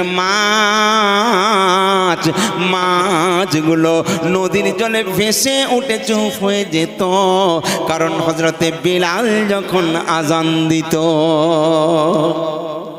আহা, সেই বেলালের একটা ঘটনা আপনাদের সামনে ক্যাসেটের মতো করে বলবো। যে বেলাল এতক্ষণ যে ওয়াজটা করলাম, এগুলো আপনারা অনেকে শুনেছেন, তাই না? কিন্তু যে ঘটনা এখন বলছি এটা হয়তো অনেকের অজানা রয়েছে, তাই আপনাদের ফরমাইশি কালাম আপনাদেরকে আমি শোনাচ্ছি। আল্লাহর রাসূল একদিন মসজিদ নববীতে নামাজ পড়ে বসে আছেন, চোখে পানি রাখতে পারবেন না, একটু মন দিয়ে শোনার দরকার আছে। রাসূল নামাজ পড়ে মসজিদ নববীতে বসে আছেন, এমন সময় জিবরিল আমিন এলেন, রাসূলকে সালাম দিলেন, কিন্তু মনটা মরা মরা। রাসূল জিজ্ঞেস করছে, জিবরিল সর্বদাই তোমার মুখে হাসি থাকে, আজকে মনটা মরা মরা কেন? জিবরিল আমিন বলছে, আজকে যে ভালো খবর নেই, তার মানে আজকে একটা খারাপ খবর নিয়ে এসেছি। কি খবর? আপনি যাকে এত মহাব্বত করেন, ভালোবাসেন, যে বেলাল, এই বেলাল আর বেশি দিন নয়, এই বেলালের মাত্র 2.5 দিন হায়াত। কারণ 2.5 দিন পরে বেলাল আল্লাহর ডাকে সাড়া দিয়ে চলে যাবে। কারণ পৃথিবীতে জন্ম নিলে মৃত্যুর স্বাদ একদিন গ্রহণ করতে হয়, আনা আর জানা সবাইকে যেতে হবে। তাই বেলালেরও যাবার সময় হয়ে গেছে। রাসূলের মনটা খারাপ হয়ে গেল। রাসূল চিন্তা করছে, আমি বেলালের আজান শুনে মসজিদ নববীর দিকে যাই, আমি রাসূল থাকবো, আমার বেলালের আজান শুনতে পাবো না। এই জন্য ভারাক্রান্ত হয়ে মনটা মরা মরা করে বসে গেলেন। এমন সময় মাওলা আলী মুশকিল কুসা এসেছেন। হযরত আলী এসে সালাম দিয়ে বলছেন, ইয়া রাসূলুল্লাহ, ইয়া হাবিবাল্লাহ, আজকে আপনার মনটা মরা মরা কেন? এত কষ্ট পাচ্ছেন কি জন্য? কারণ রাসূলের একটা কথার জন্য সমস্ত সাহাবীরা নিজেদের জান প্রাণ কুরবান করে দিত। নবীর গায়ে বিন্দু আঘাত তারা সইতে পারত না। আজকে সেই রাসূলুল্লাহর মনটা মরা মরা। আলী বলছে, ইয়া রাসূলুল্লাহ, কে আপনাকে কষ্ট দিয়েছে একটু বলুন। রাসূল বলছেন না।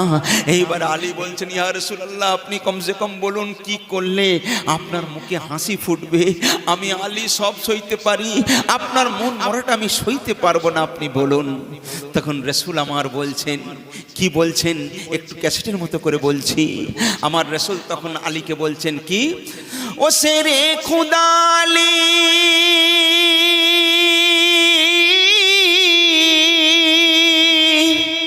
শোনো আজ তোমায় বলি,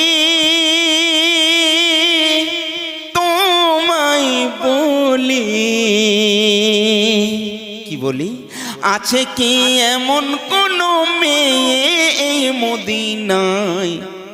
কে বলছে? রাসূল বলছে, আছে কি এমন কোন মেয়ে এই মদিনায় আর বেলালের শাদি যে দিতে চাই, আর বেলালের শাদি যে দিতে চাই এই মদিনায়, আর বেলালের শাদি যে দিতে চাই।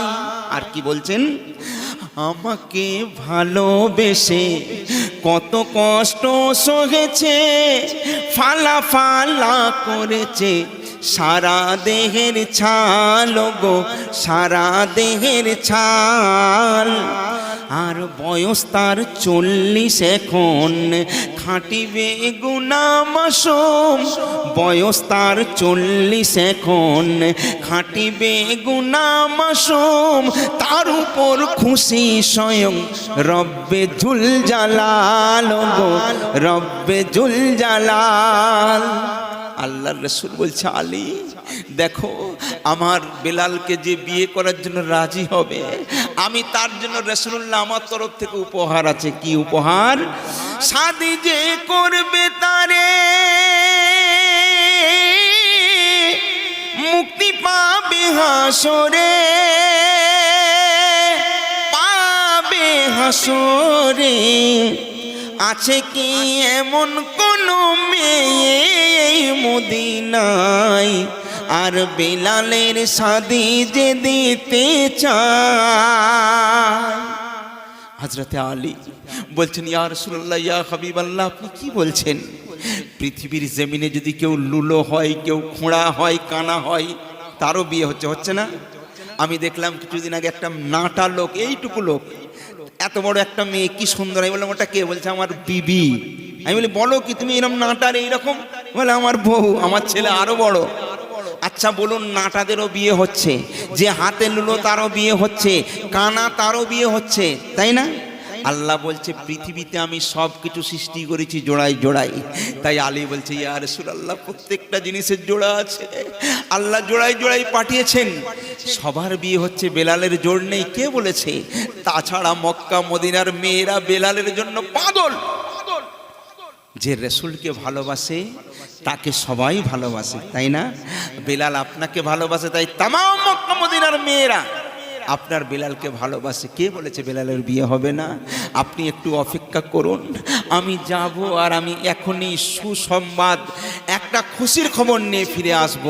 তারপর আলী কি করছে দেখেন, আর মদিনার অলি গলি শেরে খোদা যাই গো বলি, মদিনার অলি গলি শেরে খোদা যাই গো বলি, কে আছো মেয়ের পিতা নাও সবাই শুনে, ও গো নাও সবাই শুনে। কি শুনবে? আর বেলালের শাদি হবে, কন্যা যে তারে দেবে, যোগাযোগ করো তবে আমারই সনে, ও গো আমারই সনে। এই কথা শুনে পিতাদের ভিড় জমে যায়, আর বেলালকে করতে জামাই, করতে জামাই। কেন কেন? আর বেলালের মতো এমন আশিককে পাবে হাই, তাই আজ ছুটে যাই সবাই। মদিনার একজন নয়, দুজন নয়, শত শত মেয়েদের পিতারা আলী মাওলা মুশকিল কুসার ঘরটা সবাই ঘিরে ফেলেছে। সবাই চিৎকার করে বলছে, কোথায় গেলে আলী? ও আলী, তোমায় বলি একটু বাইরে এসো। আলী দরজা খুলে যখন বাইরে এলেন, সমস্ত মা মেয়েদের বাপেরা চিৎকার করে আলীর হাত ধরে বলছে, আলী রে আলী, আজকে তোমাকে বলি আলী, আমার মেয়ে বড় সুন্দর, আমার মেয়ের সঙ্গে বেলালের বিয়ের ব্যবস্থা করো। আর একজন বলছে, না আলী, আমার মেয়ে এর মেয়ের থেকে সুন্দর। একজন বলছে, আলী রে আলী, আমি বড় কোটিপতি মানুষ, আমার গাড়ি বাড়ি জায়গা জমি প্রচুর, একমাত্র মেয়ে ছাড়া আমার কেউ নাই। আমার বেলা মেয়েকে যেমন দেখতে সুন্দরী, তেমন রূপবতী গুণবতী। আমার মেয়েকে যদি বেলাল বিয়ে করে, আমার গাড়ি বাড়ি অট্টালিকা টাকা পয়সা যা আছে আমি সব কিছু নিয়ে আমি বেলালের নামে করে দেব। আচ্ছা, এটা খুশির খবর না ভালো খবর?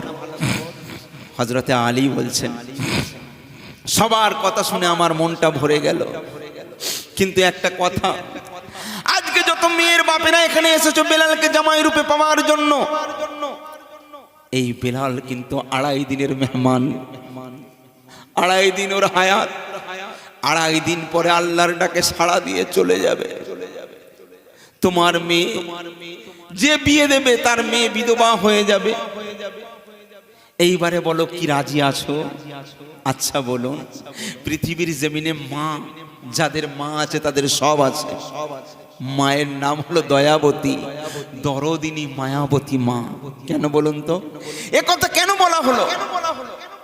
কারণ পৃথিবীতে সব জিনিসের ঋণ পরিশোধ করা যায়, মায়ের দুধের ঋণ কোনোদিন কেউ পরিশোধ করতে পারে না। সবাই সবার হিসাব নেই, কিন্তু মা সন্তানের কোনো হিসাব নেই না, তাই না? ভাইরে আমার, পৃথিবীর জমিনে দয়াবতী দরদিনী মা কাকে বলে একটুখানি বলি। মা এই জন্য বলা হয় কত মা যখন গর্ভে বাচ্চা ধারণ করে মা 10 মাস 10 দিন কত যন্ত্রণা কত কষ্ট সহ্য করতে হয় বলুন। আবার যখন মায়ের প্রসব যন্ত্রণা শুরু হয় ওই সময় মা তড়পায়। যখন হাসপাতাল নার্সিং হোমে নিয়ে যায় কত মায়ের নর্মালভাবে বাচ্চা হয়, আবার কত মায়ের পেট কেটে সিজার করে বাচ্চা বের করা হয়। যদিও নর্মালভাবে বাচ্চা হয় ভাইরে আমার, ওই সময় মা জননীর এত কষ্ট হয় মনে হয় দুনিয়াতে ওর থেকে বড় কষ্ট আর কিছুই নয়। ওই মায়ের হুঁশ থাকে না, মা বিরাট কষ্ট পায়। বাচ্চা যখন ভূমিষ্ঠ হয়ে যায় মা বেহুশ হয়ে যায়। অনেকক্ষণ পর মা যখন হুঁশ আসে ওই বাচ্চাটা যখন তার সামনে থাকে মা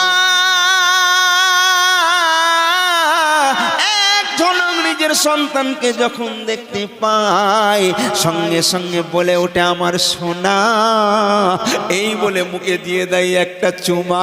আর সঙ্গে সঙ্গে মা জননী ভুলে যায় 10 মাস 10 দিন কষ্টের যন্ত্রণা। একটা চুমোতেই সব শেষ। ভাইরে আমার সেই মাকে তোমরা চেনো না। মায়ের মনে কোনোদিন দুঃখ দেবে না, কষ্ট দেবে না।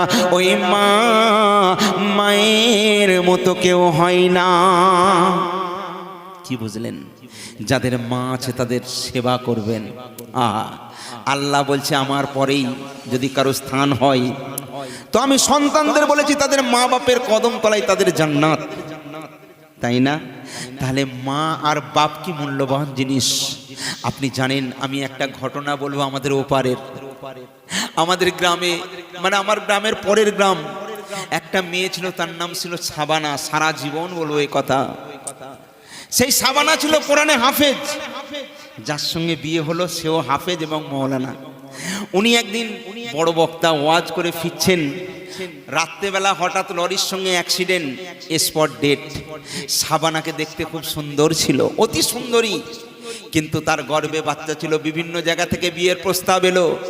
সাবানা বলছে বিয়ে একবারই হয়েছে, আমি আর বিয়ে করব না। আমার গর্ভে আমার স্বামীর নিশানি আছে, ওকে নিয়ে আমার জীবন যৌবন আমি কাটিয়ে দেব। তারপরে আস্তে আস্তে সাবানার একটা ফুটফুটে পুত্র সন্তান হলো। সাবানা বলল এই সন্তানই আমার সব। যেহেতু উনি কোরআনে হাফেজ, তো মা অনেক কষ্ট করে লেখাপড়া শিখিয়ে মানুষের মতো মানুষ করে তুললো ছেলেকে, উচ্চ শিক্ষায় শিক্ষিত করে তুললো। ছেলের বড় লোক ঘরে একটা ভালো মেয়ের সঙ্গে বিয়ে হলো। একদিন ওই ছেলে মাকে এসে বলছে মা শোন। বলে কি? বলে তুই নাকি ভিক্ষা করিস। বলে ভিক্ষা? তার মানে কি বলছিস বাপ? আমি কেন ভিক্ষা করব? বলে তুই তো ভিক্ষা করে করে আমায় পড়িয়েছিস। মা বলছে বেটা ভুল কথা বলছিস। তার মানে মা তো পাড়ায় পাড়ায় মেয়েদের কোরআন শরীফ পড়ায়। তো কোরআন শরীফ যদি কেউ ধরে, কেউ মিষ্টি দেয়, কেউ শাড়ি দেয়, খুশি হয়ে দেয় না? তো মা বলছে বাবা এটা তো আমি পড়াই বলে ওরা খুশি হয়ে আমাকে দেয়, এটা তো ভিক্ষা বলে না, এটা তো ভালোবেসে আমায় দেয়। বলে না, আমার শাউরি বলল তোমার মা ভিক্ষা করে করে তোমাকে মানুষ করেছে, তুমি আজ থেকে আর কোথাও যাবে না। মা বলছে তুই একমাত্র আমার ছেলে, তুই যখন বলছিস আমি আর কোথাও যাব না, কিন্তু বাবা আজকে আমি যাব। বলে কেন? বলে ওই পাড়ার মল্লিক পাড়াতে একটা মেয়ে শাকিলা, সে কোরআন শরীফ ধরবে, আমি তাকে বলে এসেছি বাবা আসরের নামাজ পড়েই আমি আসছি। আমি যেহেতু তাকে কথা দিয়েছি, কথা খিলাফকারী হলো মুনাফিক। আজকের দিনটা আমি যাই, কালকে বলে আসবো আমার ছেলে বলেছে আমি আর আসবো না। বলে না আজ থেকে তুই যাবিনি। বলে বাবা আমি যে কথা তাকে দিয়েছি আমি আজকে যাবই। মা জোর করে গেল। মা যখন পড়িয়ে এলো ছেলে কথা বন্ধ করে দিল। একদিন, দুদিন, 4 দিন, 5 দিন হয়ে গেল, কিন্তু মা আর কথা বলে না। একদিন এবারে মা খাওয়া দাওয়া, ঘুম চলে গেছে, মায়ের কান্নাকাটি আস্তে আস্তে রুগা ডিংডিঙে হয়ে গেছে। প্রত্যেকটা পাড়ায় পাড়ায় মেম্বাররা থাকে। ওই পাড়ায় একটা মেম্বার, তার নাম রাজা, খুব ভালো ছেলে। সে একদিন বলছে সাবানা চাচি ব্যাপারটা কি, তোমাকে কি সুন্দর দেখতে ছিল, তোমার চোখের কালি পড়ে গেছে, তোমার মুখটা ছোট হয়ে গেছে, কি ব্যাপার? সাবানা কাঁদতে কাঁদতে বলছে বাবা আমার একমাত্র সন্তান, বড় কষ্ট করে লালন পালন করে মানুষ করেছি, ছেলের জন্য জীবন যৌবন সব শেষ করে দিলাম। আমার ছেলে আমাকে প্রায় 1 মাস হয়ে গেল মা বলে আমায় ডাকেনি, তাই এত কষ্ট বাবা। আমি হয়তো বেশি দিন বাঁচবো না, আমি কিছু চাই না, আমার ছেলে শুধু একবার মা বলে ডাকবে, আমার শান্তি হয়ে যাবে। সঙ্গে সঙ্গে রাজা মেম্বার ছেলের কাছে গিয়ে বলছে, এই লিয়াকত শোন, তুই তোর মাকে কি বলিস, কথা বলিস নি কেন? বলে ওটা আমাদের পার্সোনাল। বলে শোন, তোর মা তোর জন্য কি না কি করেছে তামাম গ্রামের মানুষ জানে। তোর মাকে যদি একবার মা বলিস তোর মা খুশি হয়ে যাবে, একবার জানা। বলছে ওই কথাতে ছেলের প্যাস্টিজে লেগে গেল। ছেলের সঙ্গে সঙ্গে বাড়ি ফিরে মাকে বলছে, কি তুই আমার নামে বিচার দিয়েছিস মেম্বারের কাছে? তোর একদিন কি আমার একদিন, তুই বের হয়ে যাই ঘর থেকে, তোকে আমার তোর যেন মুখ না দেখি, দূর হয়ে যা। মা বলছে, বেটা আমি যাব তো কোথায় যাব, আমার তো কেউ নেই, না মা বাপ ভাই প্রতিবেশী কেউ নেই, তুই ছাড়া দুনিয়ায় কেউ নেই, আমি কোথায় যাব? বলছে জাহান্নামে যা, কিন্তু তোকে এখান থেকে চলে যেতেই হবে। মা তখন বলছে, বেটা আমি যে 10 মাস 10 দিন গর্ভ যন্ত্রণা করে সহ্য করে তোকে দুনিয়ার আলো দেখালাম, তার বিনিময়ে এই হলো। ছেলে তখন কি বলছে জানেন? তুই যে 10 মাস 10 দিন আমাকে কষ্ট দিচ্ছিস ফালতু কথা, আমার বাপের সঙ্গে ফুর্তি করেছিস, আমি হয়ে গেছি। মা বলছে, আস্তাগফিরুল্লাহ, তুই আমার সন্তান হয়ে তোর মুখে এই কথা শুনবো আমি কোনোদিন আশা করিনি। আমার দুধের কোনো মূল্য নাই, দুধের ঋণের কোনো মূল্য নাই। বলে দুধের আমার ঋণের মূল্য কি আছে? মা তখন বলছে ঠিক আছে। মা ছেলের সঙ্গে যখন এইরকম কথোপকথন হচ্ছে, সমস্ত গ্রামের লোক সেখানে জড়ো হয়ে গেছে, তখন মা বলছে, আচ্ছা লিয়াকত এক কাজ কর, তুই বলছিস আমার দুধের কোনো মূল্য নেই, তাহলে তুই এক কাজ কর, একটা নতুন গামছা কিনে এনে পেটে ওই 1 মাস বেঁধে দেখা। তুই যদি 1 মাস পেটে ওই নতুন গামছাটা বেঁধে রাখতে পারিস, আমি তোকে আমার দুধের ঋণ থেকে মুক্ত করে দেব সারা জীবনের মতো। লিয়াকত বলছে, গ্রামের লোককে সব শুনে নিয়েছো? এক কথা তো, এইটাই তো ফাইনাল। মা বলছে, হ্যাঁ এটাই ফাইনাল। সঙ্গে সঙ্গে লিয়াকত চলে গেল, গিয়ে একটা দোকান থেকে একটা গামছা নিয়ে সবার সামনে পেটে বেঁধে নিল, নিয়ে বলল, এই দেখো আর কি করতে হবে? বলে ওটা খুললে হবে না, 1 মাস পরে থাকতে হবে। বলল ঠিক আছে। ভাইরে আমার, এইবারে জামাল পেটের মধ্যে গামছাটা বেঁধে নিল। প্রথম দিন গেল বুঝতে পারেনি, দ্বিতীয় দিন গেল বুঝতে পারেনি, তৃতীয় দিন ভারী ভারী লাগছে, 1 পা আগিয়ে যাই পড়ে যায়, চিন্তা করছে এত ভারী খালি গামছা কিন্তু এত ভারী, সইতে পারে না, সইতে পারে না। কনকনে ঠান্ডার রাত, শীতকালে বিশেষ করে রাত 8টার মধ্যেই সমস্ত মানুষ ঘুমিয়ে পড়ে। সেই দিনে কিন্তু রাত 1টা বেজে গিয়েছে। ওই লিয়াকত বাড়ির বাইরে রয়েছে, কনকনে ঠান্ডা শীত, রাস্তার মধ্যে একটা কুকুরও দেখা যাচ্ছে না। লিয়াকত ওই অবস্থায় বাড়ির মধ্যে গিয়ে পৌঁছে দেখে দরজা খোলা, তার বউ জেগে রয়েছে। বউকে গিয়ে জিজ্ঞেস করছে, বউ মেয়েরা সবাই সবরে ঘুমিয়ে পড়ে, রাত 1টা বেজে গেছে, এখনো পর্যন্ত তুই জেগে আছিস, ব্যাপারটা কি? তখন ওই লিয়াকতের বউ বলে, স্বামী আজ তুমি আমায় দেখলে রাত 1টা পর্যন্ত আমি জেগে রয়েছি, ডাকো না, আমি 1 দিন নয় 2 দিন নয়, আমি 15টা রাত আমি 2 চোখকে এক করি না, আমি একভাবে সারা সারা রাত কাটিয়ে দিচ্ছি। বলে কেন কেন? বলে আমার মাসুম সোনা, আমার কলিজার টুকরা, আমার বাচ্চা বড় অসুস্থ, তুমি তো বাপ, তুমি কাজ নিয়েই পাগল থাকো, ঘরের খবর খুব একটা নিতে পারো না। আমি মা, আমার বাচ্চার জন্য আমি এ জায়গায় ও জায়গায় চারিদিকে তন্ন তন্ন করে ঘুরি। আমার বাচ্চা যখন তখন পায়খানা করে দেয়, যখন তখন প্রস্রাব করে দেয়। বলুন পৃথিবীর জমিনে কোনো মা 1000 বার যদি আপনি পায়খানা করেন, মা কিন্তু পায়খানা অবস্থায় আপনাকে রাখে না, সঙ্গে সঙ্গে মা পরিষ্কার করে দেয়। প্রয়োজনে সারা সারা রাত কাটায়, কিন্তু সন্তানের কষ্ট হতে দেয় না।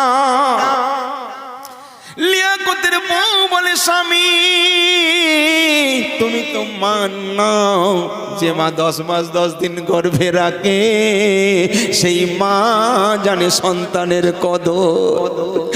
লিয়াকত তখন বউকে বলে, বিবি রে, ও বিবি, আজ বুঝেছি মা কি জিনিস, নিশ্চয়ই আমারও মা এমন করে আমায় মানুষ করেছে।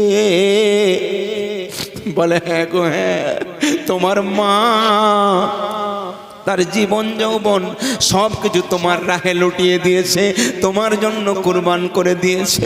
লিয়াকতের মনে পড়ে যায় মায়ের কথা, আমার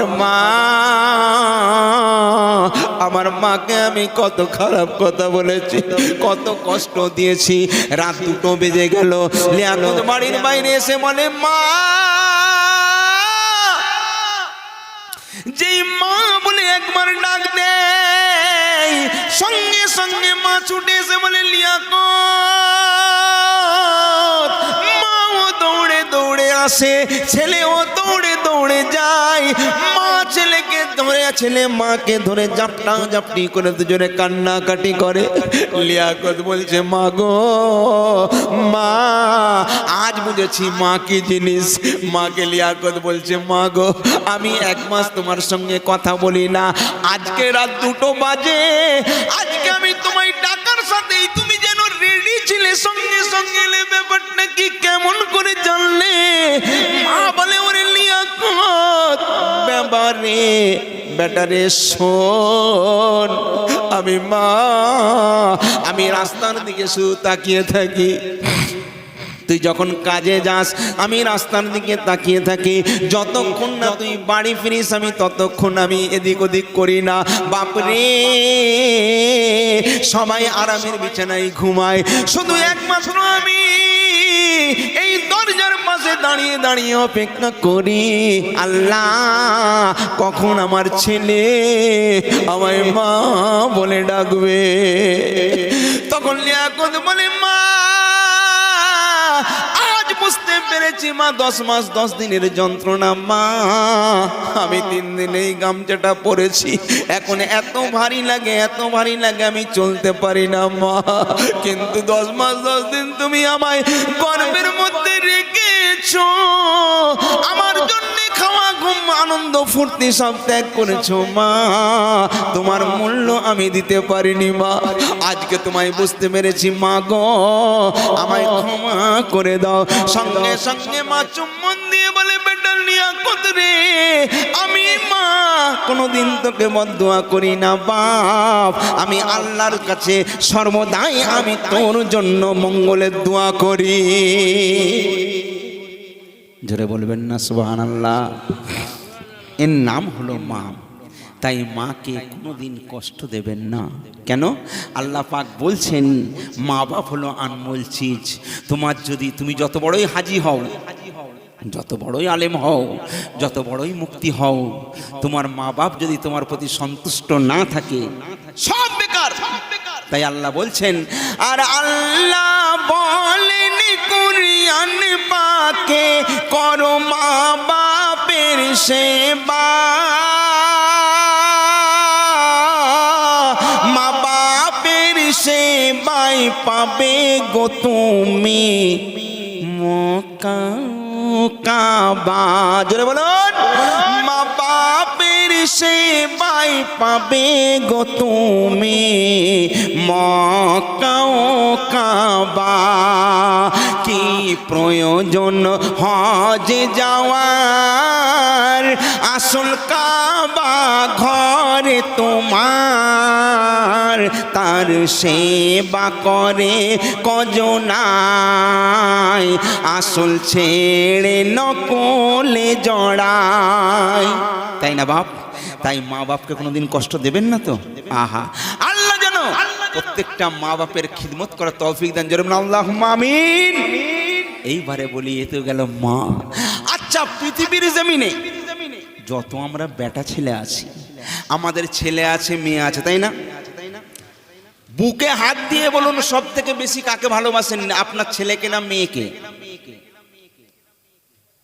আমাদের ছেলেও আছে, মেয়েও আছে।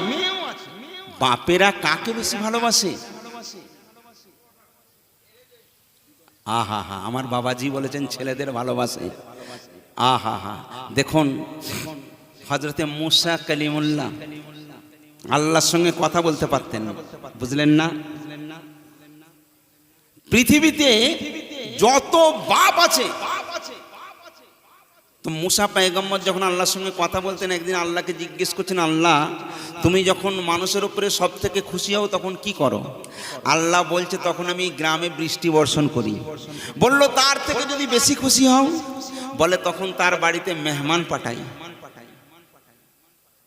বলছে, আল্লাহ তার থেকেও যদি বেশি খুশি হও?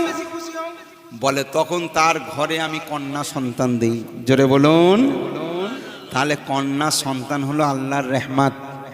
আমি এসএম নজরুল বলছি, যে লোকের সর্বপ্রথম কন্যা সন্তান হবে, জিন্দেগিতে সে গরিব হবে না, তাকে না খেয়ে মরতে হবে না, চ্যালেঞ্জ। আর যে লোকের প্রথমে বাচ্চা হবে, খুব তকদির খারাপ, তার মানে তকদির যার খুব খারাপ হয় তার পুত্র সন্তান প্রথমে হয়।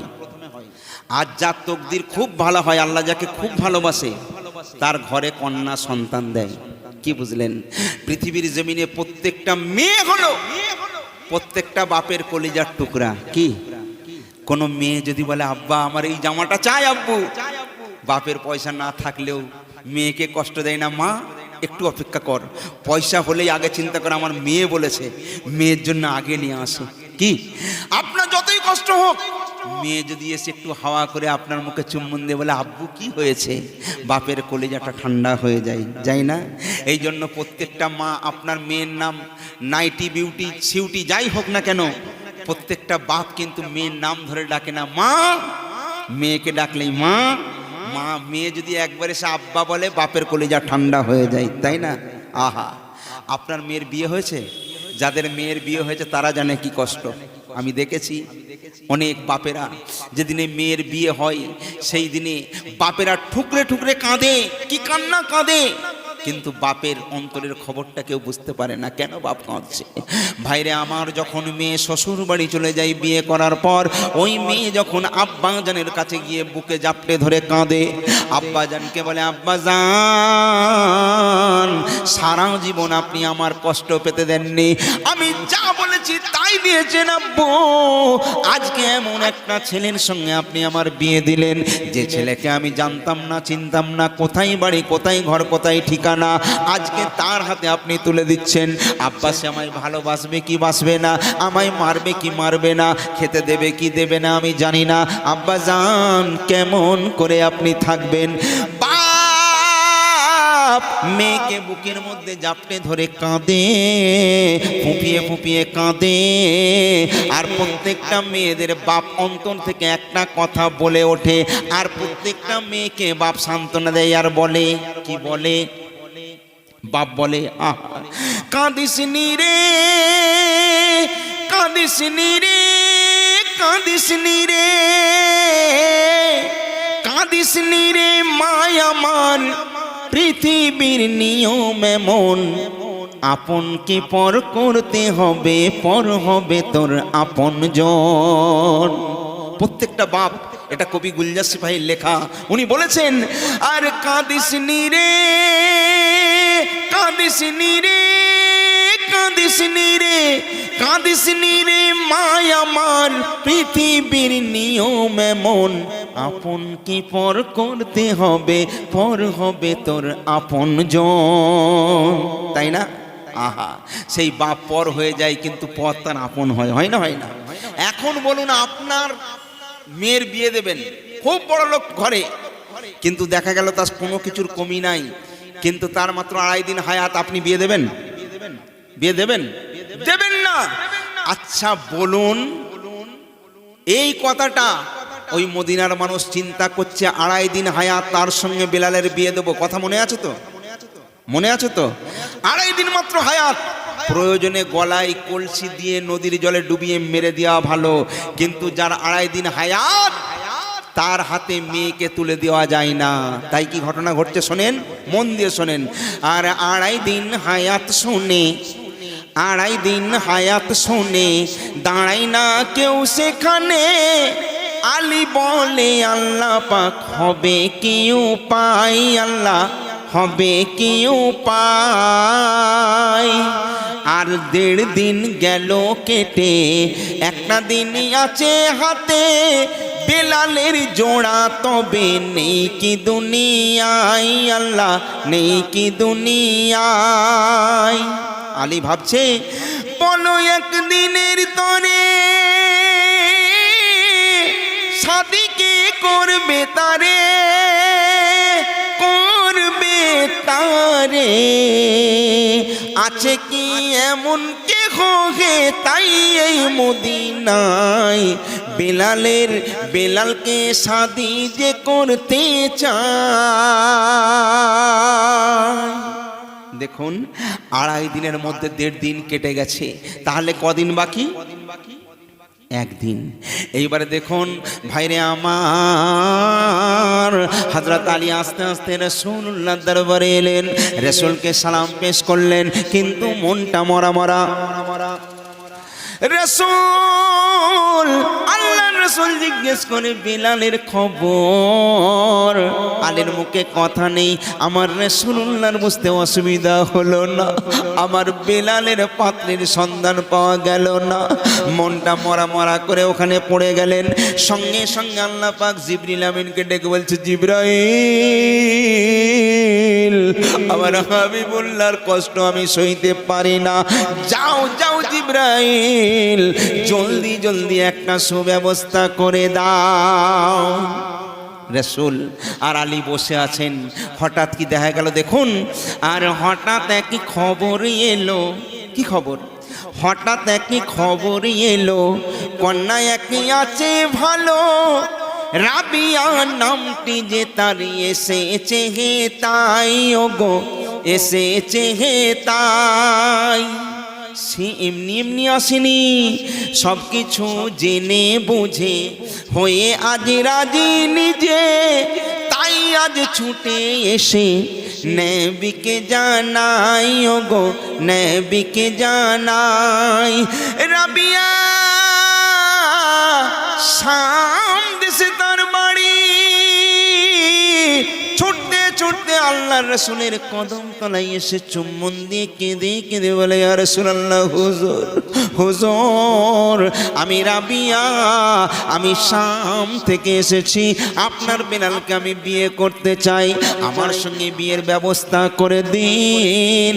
আল্লাহর রাসূল রাবিয়ার দিকে তাকালেন, মুচকি মুচকি হাসলেন, তারপরে বলছে, রাবিয়া, এত সুন্দর আল্লাহ তোমার রূপ দিয়েছে রাবিয়া, তুমি কাকে বিয়ে করতে এসছো? বলছে বেলালকে, আপনার বেলালকে। বলে যে বেলালকে বিয়ে করতে এসেছো, এই বেলালের কি বয়স সম্বন্ধে তুমি জানো? কদিনের জন্য ঘর সংসার করবে? বলেন না। বলে শোনো, পৃথিবীর একটা নিয়ম রয়েছে, প্রত্যেকটা মেয়ে যখন একটা ছেলেকে বিয়ে করে ঘর সংসার করতে যায়, প্রত্যেকটা মেয়ে চিন্তা করে আমার স্বামীর গাড়ি থাকবে, বাড়ি থাকবে, সুন্দরভাবে জীবনযাপন করব।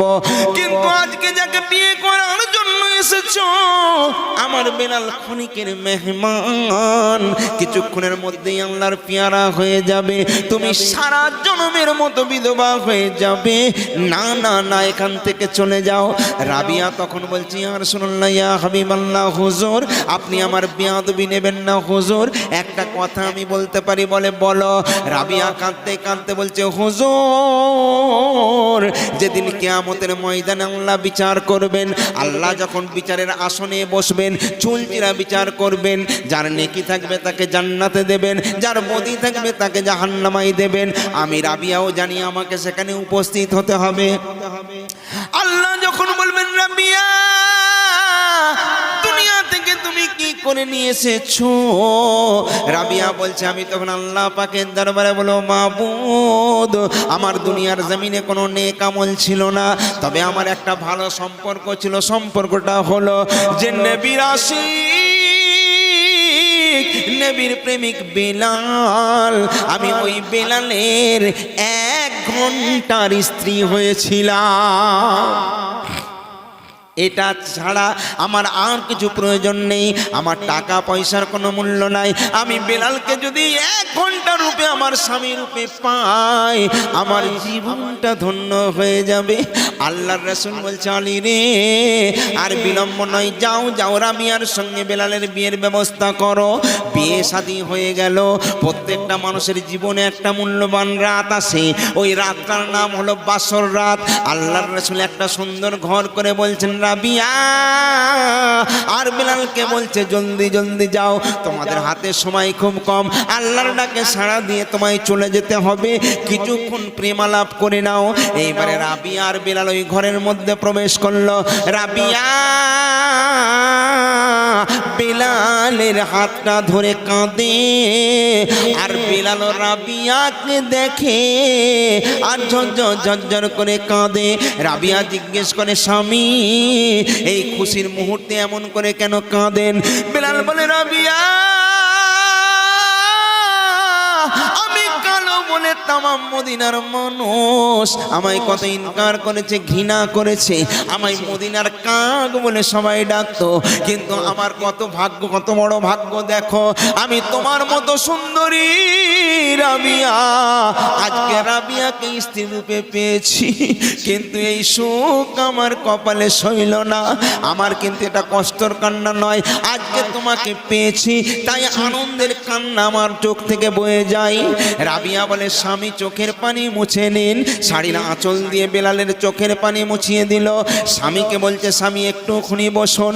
এইবারে স্বামীকে বেলালকে বলছে, রাবিয়া স্বামী গো,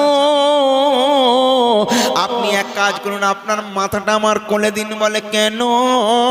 বলে, কোনোদিন আপনাকে আদর করতে পারবো না, আপনাকে ভালোবাসতে পারবো না, তাই শেষবারের মতো আমার এই নরম নরম হাত দিয়ে আপনার মাথার চুলের মধ্যে একটু ইলিবিলি কেটে দেব। বেলাল শুয়ে পড়ে, ইলিবিলি কেটে দেয়, আর রাবিয়ারও চোখ থেকে পানি গল গল করে ঝরে যায়। এইবারে রাবিয়া বলছে, স্বামী আপনার জন্য আমি কিছু করতে পারি না, তবে আমি নিজের হাতে কষ্ট করে হালালি 4টে রুটি নিয়ে এসেছি, এই রুটিগুলো আপনাকে আমি গালে গালে কেটে কেটে খাওয়াবো, 2টো 3টে আপনার, একটা আমার। বেলাল বলছে, না 2টো তোমার 2টো আমার। বলে, না গো না, আমি আর কোনোদিন খাওয়াতে পারবো না, এই শেষবারের মতো আপনাকে খাওয়ায়। বলে রাবিয়া একটা করে রুটি কাটে আর একটু একটু করে বেলালের গালে গালে দেয়, চোখের পানিতে বুক ভিজে যায়, আর ইন্তেজার করে মালাকাল মৌতে, কারণ কোন মুহূর্তে এসে বেলালের রূহ কব্জ হয়ে চলে যাবে।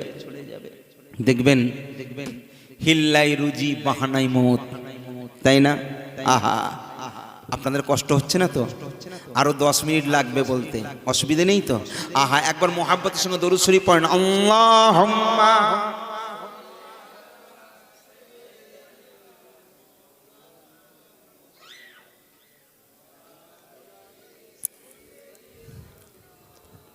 আহা, সুবহানাল্লাহ সুবহানাল্লাহ।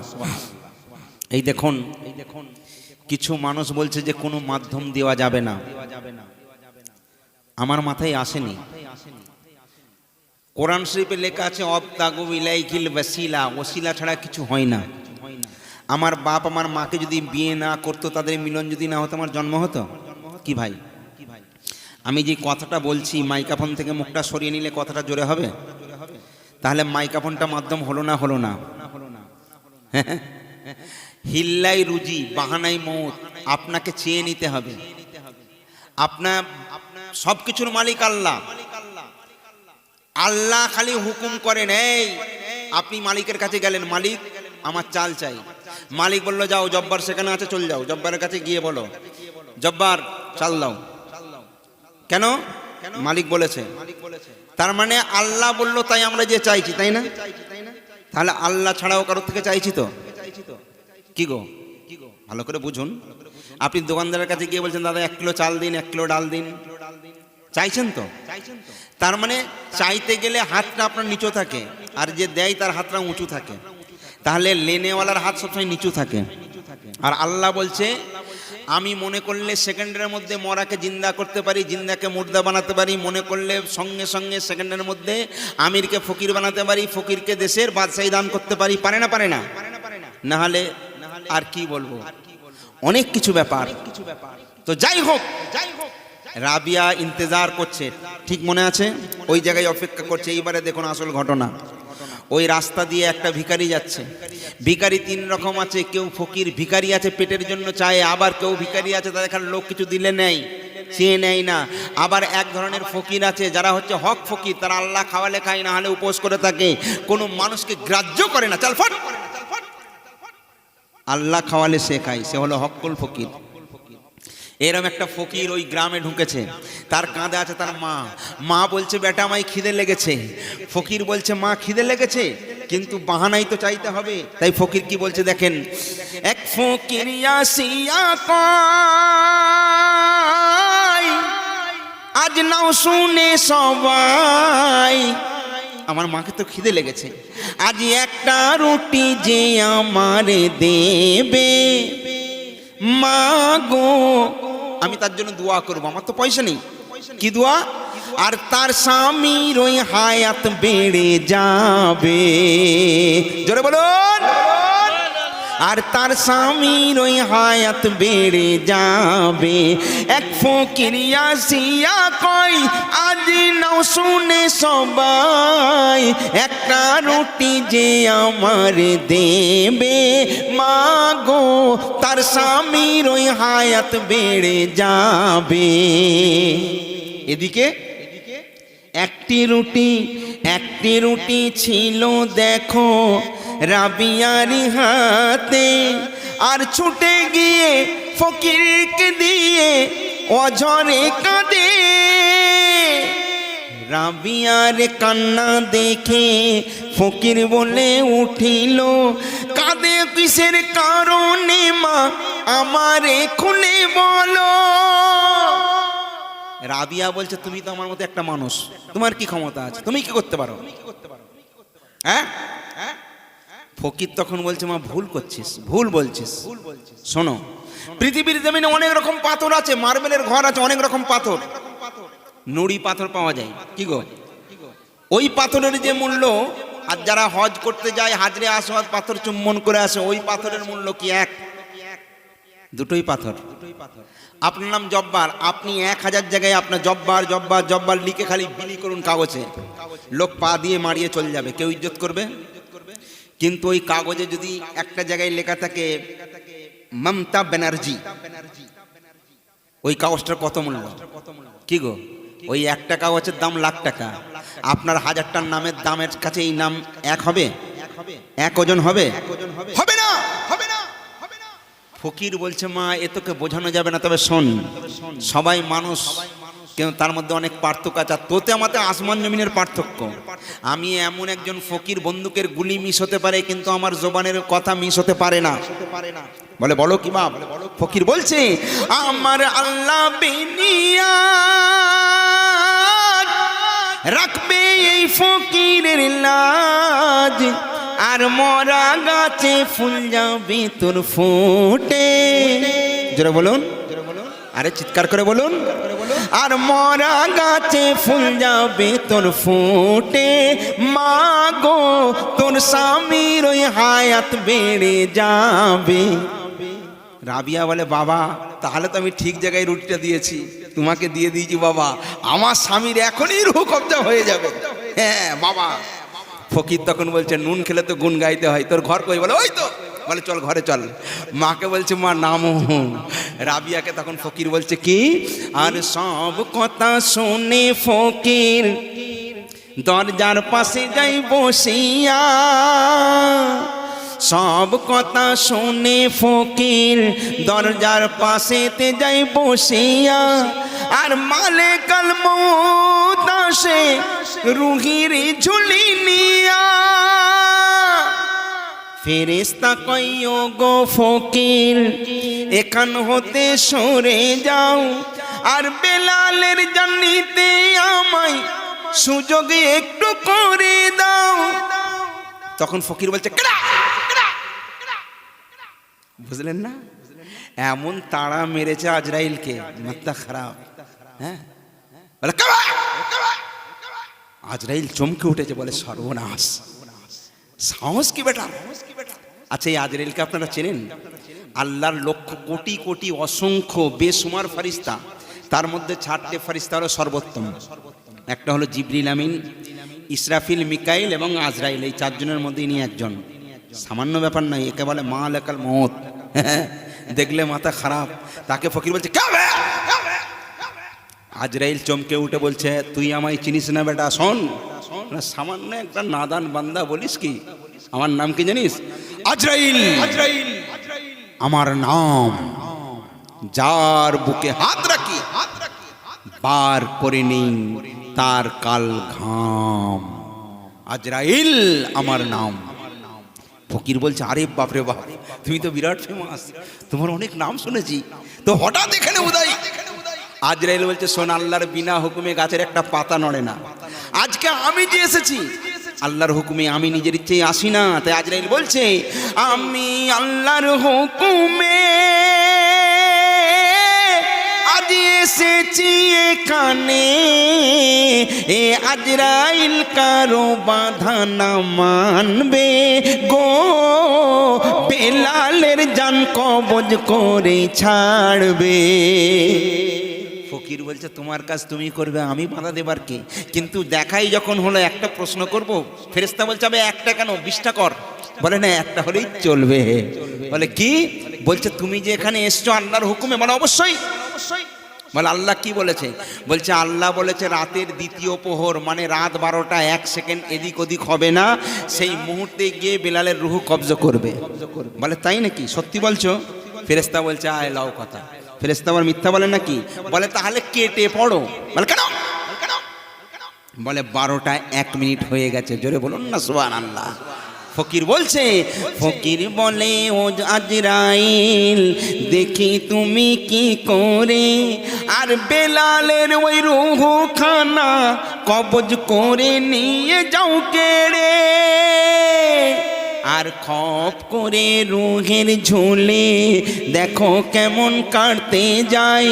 আর ধমক দিয়ে বলে, জানা নালিশ দে খুদার দরগায়। তো আজরাইল অবাক হয়ে এ ফকিরের কাণ্ড দেখে, বলে এত সাহস পায় কিভাবে গো, আল্লাহকে গিয়ে সে বলতে থাকে।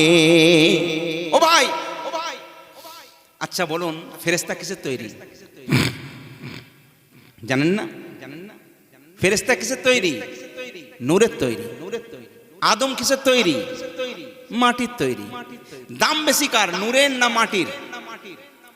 আচ্ছা বলুন, আদমকে মাটি দিয়ে তৈরি করা হলো, নূরের ফেরেশতা দেখানে বলছে, আদমকে সেজদা কর, মানে ঝুঁকতে তো হলো। দাম বাড়লো কার? কি গো? আদমের। আপনারা জানেন কি জানি না, আল্লাহ ফেরেশতার থেকেও মানুষকে আরো মূল্যবান করেছেন। জোরে বলুন সুবহানাল্লাহ। ফেরেশতা মানুষের গোলাম, জানা ছিল না? না, আহা, আল্লাহ কোরআন শরীফের মধ্যে বলছেন, লাকাদ খালাকনাল ইনসানা ফি আহসানি তাকবীম। আমি ফেরেশতাকে নয়, আমি মানুষকে সর্বোত্তম করে সৃষ্টি করেছি। জোরে বলুন। ফেরেশতারা তো আমাদের গোলামি করে। চোখের ফেরেশতা আছে, কানের ফেরেশতা আছে। দুটো কাঁধে শুধু ফেরেশতাকে চিনি আমরা। 10টা ফেরেশতা আল্লাহ আমাদের গার্ডের জন্য রেখেছেন। 10টা। আমরা শুধু কেরামান কাতিবিনকে চিনি, একজন নেকি লেখে, একজন বদি লেখে। কিন্তু চোখের ফেরেশতা, কানের ফেরেশতা, ইচ্ছার ফেরেশতা, এই সমস্ত ফেরেশতাদের আমরা চিনি না। তো যাই হোক, ফকির চলে গেছে, মানে আজরাইল চলে গেছে আল্লাহর কাছে নালিশ নিয়ে, মনে আছে তো? এদিকে ফকির কি করছে দেখেন। একটা কথা বলি, আল্লাহকে যদি আপনি সন্তুষ্ট করতে চান, রাজি করতে চান, কি করবেন? আপনি জানেন, বাচ্চা যতই কাঁদুক ওই কান্না কেউ থামাতে পারবে না। কিন্তু মা গিয়ে যদি একবার চটচট করে চুম্বন দিয়ে দেয়, চুমো খেয়ে নেয়, বাচ্চার কান্না গলে ক্ষীর হয়ে যায়। যায় না? যায় না? আল্লাহ যদি আপনার প্রতি অসন্তুষ্ট হয়ে যায়, কি করে রাজি করাবেন? আল্লাহকে সন্তুষ্ট করতে হলে, আল্লাহকে খুশি করার জন্য তার সহজ একটাই মাধ্যম হলো আশ-সিরাতু মিরাজুল মুমিনিন।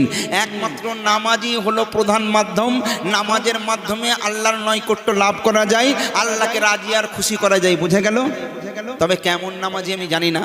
এখন আলহামদুলিল্লাহ নামাজি এত বেড়েছে, তবে জুম্মার দিনে জুতো হতে সাবধান। খবর খারাপ। আর এত বড় বড় নামাজি, বেশি নয়, পরীক্ষা করবেন। 10 টাকা চাচা এলো, কপালে কালো ঘ্যাঁট, 10টা টাকার নোট কর করে, আহা, টুক করে নিয়েই চাচা, সালাম আলাইকুম। ওয়ালাইকুম সালাম। বাবা চাচা, এটা কার পেলে তুমি নিলে? কি বাপ এরম নেই? রাগ করবেন না। জুম্মার দিনে দেখবেন ট্যাবলেট খেয়ে ঘুম হয়নি, জুম্মার দিনে শুধু মসজিদে যাবার দরকার। ইমাম সাহেব যেই খুতবা শুরু করছে, চাচা আমার, একজন বলছে চাচা খুতবা শেষ, আচ্ছা বলুন তার রুজু রইল কি গো? আর এখন তো অনেক রকম স্টাইলে নামাজ হয়, বুঝলেন না বাবা? আগে আমরা বলতাম আল্লাহু আকবার, এখন আর এইরকম কেউ কথা, ও সব পুরনো স্টাইল, ও ওল্ড হয়ে গেছে, এখন নয়া স্টাইল। হ্যাঁ বুঝলেন না? এখন এখানে এখানে মাথা খারাপ। টুপি পরার দরকার নেই, রুমাল পরলে স্টাইলে নামাজ পড়ো। এখন সব কত রকম স্টাইল, আমি ওইসব স্টাইল দেখাতে পারি না, যাই হোক এরকম স্টাইল। তো আমাদের পাড়ায় একটা চাচা, আহা সারা জীবন বলবো, চাচার নাম হলো গোলাম কুদ্দুস। এই পাড়ায় কেউ গোলাম কুদ্দুস থাকলে প্লিজ ভাববেন না যে আমি তাকে বলছি, পাড়ার চাচার কথা বলছি। চাচা আমার গেলেন নামাজ পড়তে, দেখেন কি হচ্ছে, আল্লাহ একবার, আল্লাহ আল্লাহ একবার, আল্লাহ একবার, একবার আল্লাহ, 12 রিকাত। আচ্ছা বলুন, নামাজ পড়তে গেলে আপনাকে প্রথমে নিয়ত করতে হবে কি? সানা পড়তে হবে, তারপর সূরা